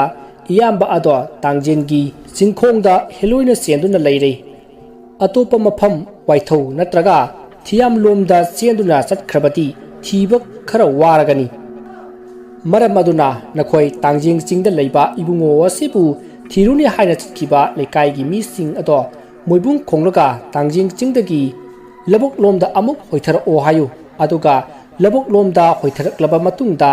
ꯂꯧꯕꯨꯛ ꯂꯣꯝꯗ ꯉꯁꯥꯏ ꯏꯕꯨꯡꯉꯣ ꯑꯁꯤꯕꯨ ꯊꯤꯕ ꯆꯠꯈꯤꯕ ꯂꯩꯀꯥꯏꯒꯤ ꯃꯤꯁꯤꯡ ꯑꯗꯨꯒ ꯄꯨꯂꯞ ꯄꯨꯟꯅ ꯃꯣꯏꯕꯨꯡ ꯈꯣꯡꯂꯒ ꯂꯩꯔꯛ ꯈꯨꯜꯂꯛ ꯑꯁꯤꯗ ꯑꯃꯨꯛ ꯍꯣꯏꯒꯠꯂꯛꯀꯗꯕꯅꯤ ꯍꯦꯂꯣꯏ ꯑꯗꯣ ꯃꯣꯏꯕꯨꯡꯒꯤ ꯃꯈꯣꯜꯅ ꯈꯥꯡꯕ ꯉꯝꯗꯗꯨꯅ ꯍꯣꯏꯒꯠꯂꯛꯄ ꯑꯗꯨꯗ ꯆꯤꯡꯈꯣꯡꯗꯒꯤ ꯂꯧꯕꯨꯛꯇꯒꯤ ꯂꯩꯔꯛ ꯈꯨꯜꯂꯛ ꯃꯐꯝ ꯑꯁꯤꯗ ꯁꯣꯏꯗꯅ ꯂꯥꯛꯀꯅꯤ ꯍꯦꯂꯣꯏꯗꯣ ꯂꯥꯛꯑꯕꯗꯤ ꯅꯆꯥꯅꯨꯄꯥꯁꯨ ꯍꯦꯂꯣꯏ ꯑꯗꯨꯒ ꯂꯣꯏꯅꯗꯨꯅ ꯃꯐꯝ ꯑꯁꯤꯗ ꯁꯣꯏꯗꯅ ꯂꯥꯛꯂꯒꯅꯤ ꯃꯁꯤꯗꯒꯤ ꯂꯩꯀꯥꯏ ꯃꯤꯌꯥꯝ ꯄꯨꯝꯕ ꯃꯥꯏꯕꯅ ꯍꯥꯏꯕꯒꯤ ꯃꯇꯨꯡ ꯏꯟꯅ ꯆꯤꯡꯈꯣꯡꯗꯒꯤ ꯂꯧꯕꯨꯛꯇ ꯑꯃꯗꯤ ꯂꯧꯕꯨꯛꯇꯒꯤ ꯂꯩꯔꯛ ꯈꯨꯜꯂꯛ ꯃꯣꯏꯕꯨꯡ ꯈꯣꯡꯗꯨꯅ ꯍꯣꯏꯒꯠꯂꯛꯈꯤ ꯃꯁꯤꯗꯒꯤ ꯃꯥꯏꯕ ꯑꯗꯨꯅ ꯑꯃꯨꯛꯀ ꯍꯟꯅ ꯂꯥꯏꯁꯣꯟ ꯁꯣꯟꯗꯨꯅ ꯌꯦꯡꯕ ꯃꯇꯝꯗ ꯈꯪꯂꯛꯈꯤ ꯃꯗꯨꯗꯤ ꯏꯌꯥꯝꯕ ꯑꯗꯣ ꯌꯨꯝ ꯑꯁꯤꯒꯤ ꯑꯀꯣꯏꯕꯗ ꯑꯅꯛꯄꯗ ꯖꯒꯥ ꯑꯃꯗ ꯂꯩꯔꯦ ꯍꯥꯏꯕꯁꯤ ꯈꯪꯂꯛꯈꯤ ꯃꯁꯤꯗꯒꯤ ꯃꯥꯏꯕ ꯑꯗꯨꯅ ꯃꯃꯥ ꯃꯄꯥ ꯑꯃꯗꯤ ꯂꯩꯀꯥꯏ ꯃꯤꯌꯥꯝꯗ ꯑꯁꯨꯝꯅ ꯍꯥꯏꯔꯛꯈꯤ ꯑꯉꯥꯡ ꯑꯁꯤ ꯌꯨꯝꯁꯤꯒꯤ ꯑꯅꯛꯄ ꯁ꯭ꯋꯥꯏꯗ ꯖꯒꯥ ꯑꯃꯗ ꯂꯩꯔꯤ ꯂꯩꯀꯥꯏ ꯃꯤꯌꯥꯝ ꯍꯨꯞꯇꯨꯅ ꯑꯃꯨꯛꯇ ꯁ꯭ꯋꯥꯏ ꯑꯅꯛꯄ ꯖꯒꯥ ꯑꯁꯤꯗ ꯊꯤꯁꯤ ꯃꯁꯤꯗꯒꯤ ꯂꯩꯀꯥꯏ ꯃꯤꯌꯥꯝꯅ ꯍꯨꯞꯇꯨꯅ ꯌꯨꯝ ꯑꯗꯨꯒꯤ ꯑꯅꯛꯄ ꯖꯒꯥ ꯑꯃꯗ ꯊꯤꯕ ꯃꯇꯝꯗ ꯏꯌꯥꯝꯕ ꯑꯗꯣ ꯌꯨꯝꯒꯤ ꯃꯅꯤꯡꯗ ꯍꯧꯕ ꯋꯥꯄꯜ ꯃꯈꯣꯡꯗ ꯀꯅꯥꯒꯨꯝꯕ ꯑꯃꯒ ꯋꯥꯔꯤ ꯁꯥꯟꯅꯕꯒꯤ ꯃꯑꯣꯡꯗ ꯇꯧꯗꯨꯅ ꯂꯩꯔꯝꯃꯤ꯫ ꯃꯁꯤꯗꯒꯤ ꯂꯩꯀꯥꯏ ꯃꯤꯌꯥꯝꯅ ꯆꯪꯗꯨꯅ ꯏꯌꯥꯝꯕ ꯑꯗꯣ ꯐꯥꯔꯒ ꯏꯃꯨꯡꯗ ꯄꯨꯁꯤꯜꯂꯛꯈꯤ꯫ ꯏꯌꯥꯝꯕ ꯑꯗꯣ ꯃꯥꯕꯨ ꯊꯥꯗꯣꯛꯂꯣ ꯍꯥꯏꯅ ꯂꯥꯎꯕ ꯈꯣꯡꯕ ꯆꯦꯟꯈꯤꯒꯦ ꯃꯇꯥꯒꯨꯝ ꯂꯥꯛꯅ ꯐꯅꯕ ꯀꯌꯥ ꯇꯧꯔꯛꯈꯤ꯫ ꯃꯁꯤꯗꯒꯤ ꯃꯌꯥꯝꯕ ꯑꯗꯣ ꯊꯧꯔꯤꯅ ꯆꯦꯠꯅ ꯄꯨꯟꯗꯨꯅ ꯏꯃꯨꯡꯗ ꯊꯝꯈꯤ꯫ ꯃꯁꯤꯗꯒꯤ ꯃꯥꯏꯕ ꯑꯗꯨꯅ ꯂꯥꯏ ꯈꯣꯏꯔꯝꯕ ꯑꯁꯤ ꯍꯧꯖꯤꯛ ꯍꯦꯛꯇ ꯈꯣꯏꯔꯝ ꯊꯣꯛꯂꯁꯤ ꯍꯥꯏꯔꯝꯃꯤ꯫ ꯃꯁꯤꯗꯒꯤ ꯃꯥꯏꯕ ꯑꯗꯨꯅ ꯂꯥꯏ ꯈꯣꯏꯔꯝꯕꯗ ꯆꯪꯒꯗꯕ ꯄꯣꯠꯆꯩꯁꯤꯡ ꯑꯗꯣ ꯏꯌꯥꯝꯕꯒꯤ ꯃꯃꯥ ꯃꯄꯥꯗ ꯍꯥꯏꯔꯝꯃꯤ꯫ ꯃꯁꯤꯗꯒꯤ ꯏꯌꯥꯝꯕꯒꯤ ꯃꯃꯥ ꯃꯄꯥꯅ ꯂꯩꯀꯥꯏ ꯃꯤꯌꯥꯝꯒ ꯇꯧꯗꯨꯅ ꯂꯥꯏ ꯈꯣꯏꯔꯝꯕꯗ ꯆꯪꯒꯗꯕ ꯄꯣꯠꯆꯩꯁꯤꯡ ꯑꯗꯣ ꯂꯥꯡꯂꯝꯃꯤ꯫ ꯃꯁꯤꯗꯒꯤ ꯑꯃꯥꯏꯕ ꯑꯗꯨꯅ ꯂꯥꯏ ꯈꯣꯏꯔꯝ ꯊꯣꯛꯄꯗꯒꯤ ꯏꯌꯥꯝꯕ ꯑꯗꯣ ꯒ꯭ꯌꯥꯟ ꯇꯥꯔꯛꯈꯤ꯫ ꯃꯁꯥ ꯑꯗꯨꯁꯨ ꯂꯛꯅ ꯐꯅ ꯇꯧꯔꯨꯕꯒꯤ ꯄꯣꯞ ꯇꯥꯔꯤ꯫ ꯃꯥꯏꯕ ꯑꯗꯨꯅ ꯏꯕꯨꯡꯉꯣ ꯑꯁꯤ ꯄꯣꯊꯥꯍꯜꯂꯨꯔꯣ, ꯂꯛꯅ ꯐꯅ ꯇꯧꯔꯨꯕꯒꯤ ꯃꯁꯥ ꯑꯁꯦ ꯄꯣꯞ ꯇꯥꯔꯝꯃꯅꯤ꯫ ꯃꯁꯤꯗꯒꯤ ꯃꯃꯥ ꯃꯄꯥꯅ ꯏꯌꯥꯝꯕ ꯑꯗꯣ ꯃꯥꯒꯤ ꯐꯃꯨꯡꯗ ꯄꯣꯊꯥꯍꯟꯈ꯭ꯔꯦ꯫ ꯃꯁꯤꯗꯒꯤ ꯃꯥꯏꯕꯅ ꯏꯌꯥꯝꯕꯒꯤ ꯃꯃꯥ ꯃꯄꯥꯗ ꯑꯁꯨꯝꯅ ꯍꯥꯏꯔꯛꯏ, ꯅꯆꯥꯅꯨꯄꯥꯅ ꯍꯦꯂꯣꯏ ꯑꯣꯛꯅꯔꯛꯄꯁꯦ ꯑꯇꯣꯞꯄ ꯃꯐꯝꯗꯒꯤ ꯑꯣꯛꯅꯔꯛꯄꯅꯤ, ꯃꯐꯝ ꯑꯁꯤꯗꯒꯤ ꯑꯣꯛꯅꯔꯛꯄ ꯅꯠꯇꯦ꯫ ꯃꯗꯨꯗ ꯃꯃꯥ ꯃꯄꯥꯅ ꯃꯆꯥꯅꯨꯄꯥꯁꯦ ꯕꯣꯔꯗꯤꯡ ꯃꯅꯥꯛꯇ ꯄꯨꯈ꯭ꯔꯤ ꯑꯃꯗ ꯏꯔꯨꯖꯕꯗ ꯑꯣꯛꯅꯔꯛꯄꯅꯤ, ꯄꯨꯈ꯭ꯔꯤ ꯑꯗꯨꯁꯨ ꯍꯥꯟꯅꯗꯒꯤꯁꯨ ꯍꯦꯂꯣꯏꯒꯤ ꯁꯥꯟꯅꯐꯝ ꯄꯨꯈ꯭ꯔꯤꯅꯦꯁꯨ ꯍꯥꯏ꯫ ꯃꯗꯨꯗ ꯃꯥꯏꯕ ꯑꯗꯨꯅ ꯑꯁꯨꯝꯅ ꯍꯥꯏꯔꯛꯏ, ꯑꯗꯨꯒꯨꯝꯕ ꯄꯨꯈ꯭ꯔꯤꯗ ꯃꯊꯟꯇ ꯏꯔꯨꯖꯕ ꯆꯠꯄ ꯌꯥꯕ ꯅꯠꯇꯦ, ꯃꯤ ꯑꯃ ꯑꯅꯤ ꯂꯣꯏꯅꯔꯒ ꯆꯠꯀꯗꯕꯅꯤ꯫ ꯑꯍꯥꯟꯕꯗ ꯍꯦꯂꯣꯏꯅ ꯅꯆꯥꯅꯨꯄꯥꯕꯨ ꯆꯦꯟꯒꯦ ꯍꯥꯏꯅ ꯇꯧꯕ ꯃꯇꯝꯗ ꯃꯐꯝ ꯑꯗꯨꯕꯨ ꯀꯣꯟꯕꯤꯔꯤꯕ ꯏꯁꯣꯔꯅ ꯅꯆꯥꯅꯨꯄꯥꯕꯨ ꯀꯜꯂꯤꯕꯅꯤ, ꯑꯗꯨꯒ ꯍꯟꯇꯛꯃꯨꯛ ꯍꯦꯂꯣꯏꯅ ꯆꯦꯟꯕ ꯑꯁꯤꯗꯅ ꯅꯈꯣꯏꯒꯤ ꯈꯨꯜ ꯑꯁꯤꯕꯨ ꯀꯣꯟꯕꯤꯔꯤꯕ ꯏꯄꯥ ꯏꯕꯨꯡꯉꯣ ꯑꯃꯗꯤ ꯏꯃꯥ ꯏꯕꯦꯝꯃ ꯑꯅꯤ ꯑꯁꯤꯅ ꯀꯟꯕꯤꯕꯅꯤ꯫ ꯅꯆꯥꯅꯨꯄꯥ ꯑꯁꯤ ꯂꯥꯏꯅ ꯌꯥꯝꯅ ꯆꯦꯜꯂꯦ꯫ ꯅꯆꯥꯅꯨꯄꯥꯅ ꯕꯣꯔꯗꯤꯡ ꯂꯩꯔꯨꯕ ꯃꯐꯝ ꯑꯗꯨꯕꯨ ꯀꯣꯟꯕꯤꯔꯤꯕ ꯏꯁꯣꯔ ꯑꯃꯗꯤ ꯑꯩꯈꯣꯏꯒꯤ ꯈꯨꯜ ꯑꯁꯤꯕꯨ ꯀꯣꯟꯕꯤꯔꯤꯕ ꯏꯄꯥ ꯏꯕꯨꯡꯉꯣ ꯑꯃꯗꯤ ꯏꯃꯥ ꯏꯕꯦꯝꯃ ꯑꯅꯤꯅ ꯄꯦꯟꯕꯤꯅꯕ ꯑꯊꯦꯟꯕꯣꯠ ꯀꯠꯇꯨꯅ ꯈꯣꯏꯔꯝꯖꯧ꯫ ꯃꯁꯤꯗꯒꯤ ꯑꯃꯥꯏꯕꯅ ꯏꯌꯥꯝꯕ ꯑꯗꯨ ꯂꯥꯏ ꯑꯣꯛꯅꯗꯅꯕ ꯖꯟꯇ꯭ꯔ ꯑꯃ ꯁꯤꯕꯤꯔꯝꯃꯤ꯫ ꯃꯁꯤꯗꯒꯤ ꯃꯥꯏꯕ ꯑꯗꯣ ꯗꯈꯤꯅꯥ ꯄꯨꯗꯨꯅ ꯃꯌꯨꯝꯗ ꯆꯠꯈ꯭ꯔꯦ꯫ ꯃꯁꯤꯗꯒꯤ ꯏꯌꯥꯝꯕ ꯑꯗꯨꯁꯨ ꯃꯥꯅ ꯂꯩꯔꯤꯕ ꯕꯣꯔꯗꯤꯡꯒꯤ ꯃꯐꯝ ꯑꯗꯨꯕꯨ ꯀꯣꯟꯕꯤꯔꯤꯕ ꯏꯁꯣꯔ ꯂꯥꯏꯁꯪ ꯑꯗꯨꯗ ꯆꯠꯇꯨꯅ ꯑꯃꯗꯤ ꯑꯩꯈꯣꯏꯒꯤ ꯈꯨꯜꯒꯤ ꯀꯣꯟꯕꯤꯔꯤꯕ ꯏꯄꯥ ꯏꯕꯨꯡꯉꯣ ꯑꯃꯗꯤ ꯏꯃꯥ ꯏꯕꯦꯝꯃ ꯑꯅꯤꯒꯤ ꯂꯥꯏꯁꯪꯗ ꯆꯠꯇꯨꯅ ꯑꯊꯦꯟꯄꯣꯠꯀ ꯂꯣꯏꯅꯅ ꯂꯥꯏ ꯈꯣꯏꯔꯝꯕꯗꯒꯤ ꯏꯌꯥꯝꯕ ꯑꯗꯣ ꯍꯥꯟꯅꯒꯤ ꯄꯨꯟꯁꯤꯗ ꯇꯞꯅ ꯇꯞꯅ ꯍꯟꯖꯤꯟꯈꯤ꯫ ꯃꯁꯤꯗꯒꯤ ꯏꯌꯥꯝꯕ ꯑꯗꯣ ꯕꯣꯔꯗꯤꯡꯗ ꯑꯃꯨꯛ ꯍꯟꯅ ꯆꯠꯈꯤꯗ꯭ꯔꯦ꯫ ꯏꯌꯥꯝꯕ ꯑꯗꯣ ꯕꯣꯔꯗꯤꯡꯗ ꯂꯩꯇꯕꯤꯗ ꯃꯌꯨꯝꯗꯒꯤ ꯁ꯭ꯀꯨꯜ ꯑꯗꯣ ꯀꯥꯔꯝꯃꯤ꯫ ꯑꯃꯨꯛ ꯍꯟꯅ ꯏꯌꯥꯝꯕ ꯑꯗꯣ ꯍꯦꯂꯣꯏꯅ ꯆꯦꯟꯕ ꯈꯣꯠꯄꯒꯤ ꯇꯧꯈꯤꯗ꯭ꯔꯦ꯫ ꯋꯥꯔꯤ ꯑꯁꯤ ꯃꯇꯥꯡ ꯑꯁꯤꯗ ꯂꯣꯏꯖꯔꯤ꯫ ꯃꯌꯥꯝꯗ ꯉꯁꯤꯗꯤ ꯗ ꯇ꯭ꯔꯦꯟ ꯍꯥꯏꯅ ꯃꯤꯡꯊꯣꯟꯕ ꯃꯤꯁꯇꯔꯤꯁ ꯑꯣꯏꯕ ꯁꯥꯎꯟ ꯑꯃꯒꯤ ꯃꯔꯝꯗ ꯍꯥꯏꯖꯔꯛꯀꯦ꯫ ꯃꯥꯏꯁꯇꯔꯤꯁ ꯑꯣꯏꯕ ꯁꯥꯎꯟ ꯑꯁꯤ ꯔꯦꯀꯣꯔꯗ ꯇꯧꯈꯤꯕꯁꯤ ꯃꯥꯔꯆ 5, 1997ꯗ ꯔꯦꯀꯣꯔꯗ ꯇꯧꯈꯤꯕꯅꯤ꯫ ꯃꯥꯏꯁꯇꯔꯤꯁ ꯑꯣꯏꯕ ꯁꯥꯎꯟ ꯑꯁꯤꯕꯨ ꯔꯦꯀꯣꯔꯗ ꯇꯧꯔꯤꯕꯁꯤ ꯑꯦꯀ꯭ꯋꯥꯇꯣꯔꯤꯌꯦꯜ ꯄꯦꯁꯤꯐꯤꯛ ꯑꯣꯁꯤꯟ ꯑꯣꯇꯣꯅꯣꯃꯁ ꯍꯥꯏꯗ꯭ꯔꯣꯐꯣꯟ ꯑꯣꯔꯥꯏ ꯁꯤꯖꯤꯟꯅꯗꯨꯅ ꯇꯧꯈꯤꯕꯅꯤ꯫ ꯕ꯭ꯂꯨꯞ ꯑꯃꯗꯤ ꯁ꯭ꯂꯣ ꯗꯥꯎꯟ ꯀꯧꯕ ꯃꯥꯏꯁꯇꯔꯤꯁ ꯑꯣꯏꯕ ꯁꯥꯎꯟ ꯑꯁꯤ ꯔꯦꯀꯣꯔꯗ ꯇꯧꯈꯤꯕ ꯆꯍꯤꯗꯨꯃꯛꯇꯗꯅꯤ꯫ ꯗ ꯇ꯭ꯔꯦꯟ ꯍꯥꯏꯅ ꯃꯤꯡꯊꯣꯟꯕ ꯃꯥꯏꯁꯇꯔꯤꯁ ꯑꯣꯏꯕ ꯁꯥꯎꯟ ꯑꯁꯤ ꯔꯦꯀꯣꯔꯗ ꯇꯧꯈꯤꯕꯁꯨ ꯁꯥꯎꯟ ꯑꯁꯤꯒꯤ ꯃꯑꯣꯡ ꯑꯁꯤ ꯇ꯭ꯔꯦꯟ ꯒꯥꯔꯤꯒꯤ ꯋꯦꯜꯅ ꯇ꯭ꯔꯦꯟ ꯂꯝꯕꯤꯒꯤ ꯇ꯭ꯔꯦꯛꯇ ꯊꯦꯡꯒꯥꯏꯅꯔꯒ ꯇ꯭ꯔꯦꯟ ꯆꯦꯜꯂꯛꯄꯒꯤ ꯊꯣꯛꯄ ꯃꯈꯣꯜ ꯑꯗꯨꯒ ꯍꯥꯏꯔꯞ ꯃꯥꯟꯅꯩ꯫ ꯃꯥꯏꯁꯇꯔꯤꯁ ꯑꯣꯏꯕ ꯁꯥꯎꯟ ꯑꯁꯤꯒꯤ ꯃꯔꯝꯗ ꯌꯥꯝꯅꯗꯤ ꯏꯟꯐꯣꯔꯃꯦꯁꯟ ꯂꯩꯖꯗ꯭ꯔꯤ꯫ ꯃꯁꯤꯗ ꯑꯦꯛꯁꯄꯔꯠꯁꯤꯡꯅ ꯄꯤꯅꯕ ꯊꯤꯑꯣꯔꯤ ꯈꯔꯗꯤ ꯂꯩꯔꯤ꯫ ꯃꯁꯤꯗ ꯁꯥꯏꯟꯇꯤꯁꯠꯁꯤꯡꯅ ꯄꯤꯔꯤꯕ ꯊꯤꯑꯣꯔꯤꯗꯤ ꯃꯥꯏꯁꯇꯔꯤꯁ ꯑꯣꯏꯕ ꯁꯥꯎꯟ ꯑꯁꯤ ꯑꯆꯧꯕ ꯑꯥꯏꯁꯕ꯭ꯔꯦꯛ ꯑꯃꯅ ꯁꯃꯨꯗ꯭ꯔꯒꯤ ꯂꯩꯃꯥꯏꯗ ꯇꯥꯎꯗꯨꯅ ꯂꯩꯕꯗꯨꯗ ꯁꯣꯛ ꯋꯦꯕ ꯀꯌꯥ ꯊꯥꯗꯣꯔꯛꯇꯨꯅ ꯃꯥꯏꯁꯇꯔꯤꯁ ꯑꯣꯏꯕ ꯁꯥꯎꯟ ꯑꯁꯤ ꯄꯨꯊꯣꯔꯛꯄꯅꯤ ꯍꯥꯏꯕꯁꯤꯅꯤ꯫ ꯃꯤ ꯈꯔ ꯑꯃꯅꯗꯤ ꯋꯥꯐꯝ ꯑꯁꯤ ꯑꯔꯥꯟꯕꯅꯤ ꯍꯥꯏꯔꯤ꯫ ꯃꯤ ꯈꯔ ꯑꯗꯨꯅ ꯍꯥꯏꯔꯤꯕꯅ ꯃꯥꯏꯁꯇꯔꯤꯁ ꯑꯣꯏꯕ ꯁꯥꯎꯟ ꯑꯁꯤ ꯑꯥꯏꯁꯕ꯭ꯔꯦꯛ ꯑꯃꯗꯤ ꯇꯥꯏꯕꯪ ꯃꯤꯑꯣꯏꯕꯅ ꯍꯧꯖꯤꯛ ꯐꯥꯎꯕ ꯑꯦꯛꯁꯄ꯭ꯂꯣꯔ ꯇꯧꯕ ꯉꯝꯗ꯭ꯔꯤꯕ ꯑꯣꯁꯤꯟꯒꯤ ꯗꯤꯞ ꯑꯣꯏꯅ ꯂꯨꯕ ꯑꯅꯤꯒꯤ ꯃꯔꯛꯇ ꯂꯩꯕ ꯍꯧꯖꯤꯛ ꯐꯥꯎꯕ ꯑꯥꯏꯗꯦꯟꯇꯤꯐꯥꯏ ꯇꯧꯗ꯭ꯔꯤꯕ ꯌꯥꯝꯅ ꯆꯥꯎꯕ ꯑꯟꯀꯣꯟꯁꯤ ꯀ꯭ꯔꯦꯆꯔ ꯑꯃꯅ ꯃꯥꯏꯁꯇꯔꯤꯁ ꯑꯣꯏꯕ ꯁꯥꯎꯟ ꯑꯁꯤ ꯄꯨꯊꯣꯛꯄ ꯑꯣꯏꯔꯝꯕ ꯌꯥꯏ ꯍꯥꯏꯕꯁꯤꯅꯤ꯫ ꯑꯗꯨꯒꯤꯁꯨ ꯃꯊꯛꯇ ꯁꯃꯨꯗ꯭ꯔꯒꯤ ꯆꯍꯤ ꯈꯨꯗꯤꯡꯒꯤ ꯁꯤ ꯀ꯭ꯔꯦꯆꯔ ꯑꯅꯧꯕ ꯀꯌꯥ ꯗꯤꯁꯀꯣꯚꯔ ꯇꯧꯔꯛꯂꯤ꯫ ꯃꯌꯥꯝ ꯃꯥꯏꯁꯇꯔꯤꯁ ꯑꯣꯏꯕ ꯁꯥꯎꯟ ꯑꯁꯤ ꯀꯔꯤꯒꯤꯅꯤ ꯍꯥꯏꯅ ꯈꯟꯕꯤꯕꯒꯦ? आइस ब्रेकना समुद्रगी लेमाइदे तुबदगी शॉक वेव कया थादोक्तुना माय स्टोरीज ओइबा साउंड असि पुथोरकपा मानब्रा नत्रगना ताइबंग मियोइबना हौजिक फावबा एक्सप्लोर तौबा ngamdriba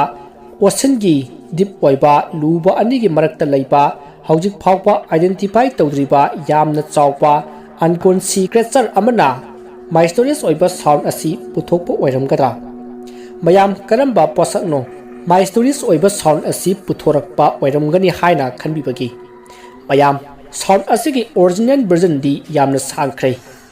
मयाम 16 टाइम लग स्पीड फास्टर ओइहल्लबा साउंड असिगी वर्जन असि तामिनसी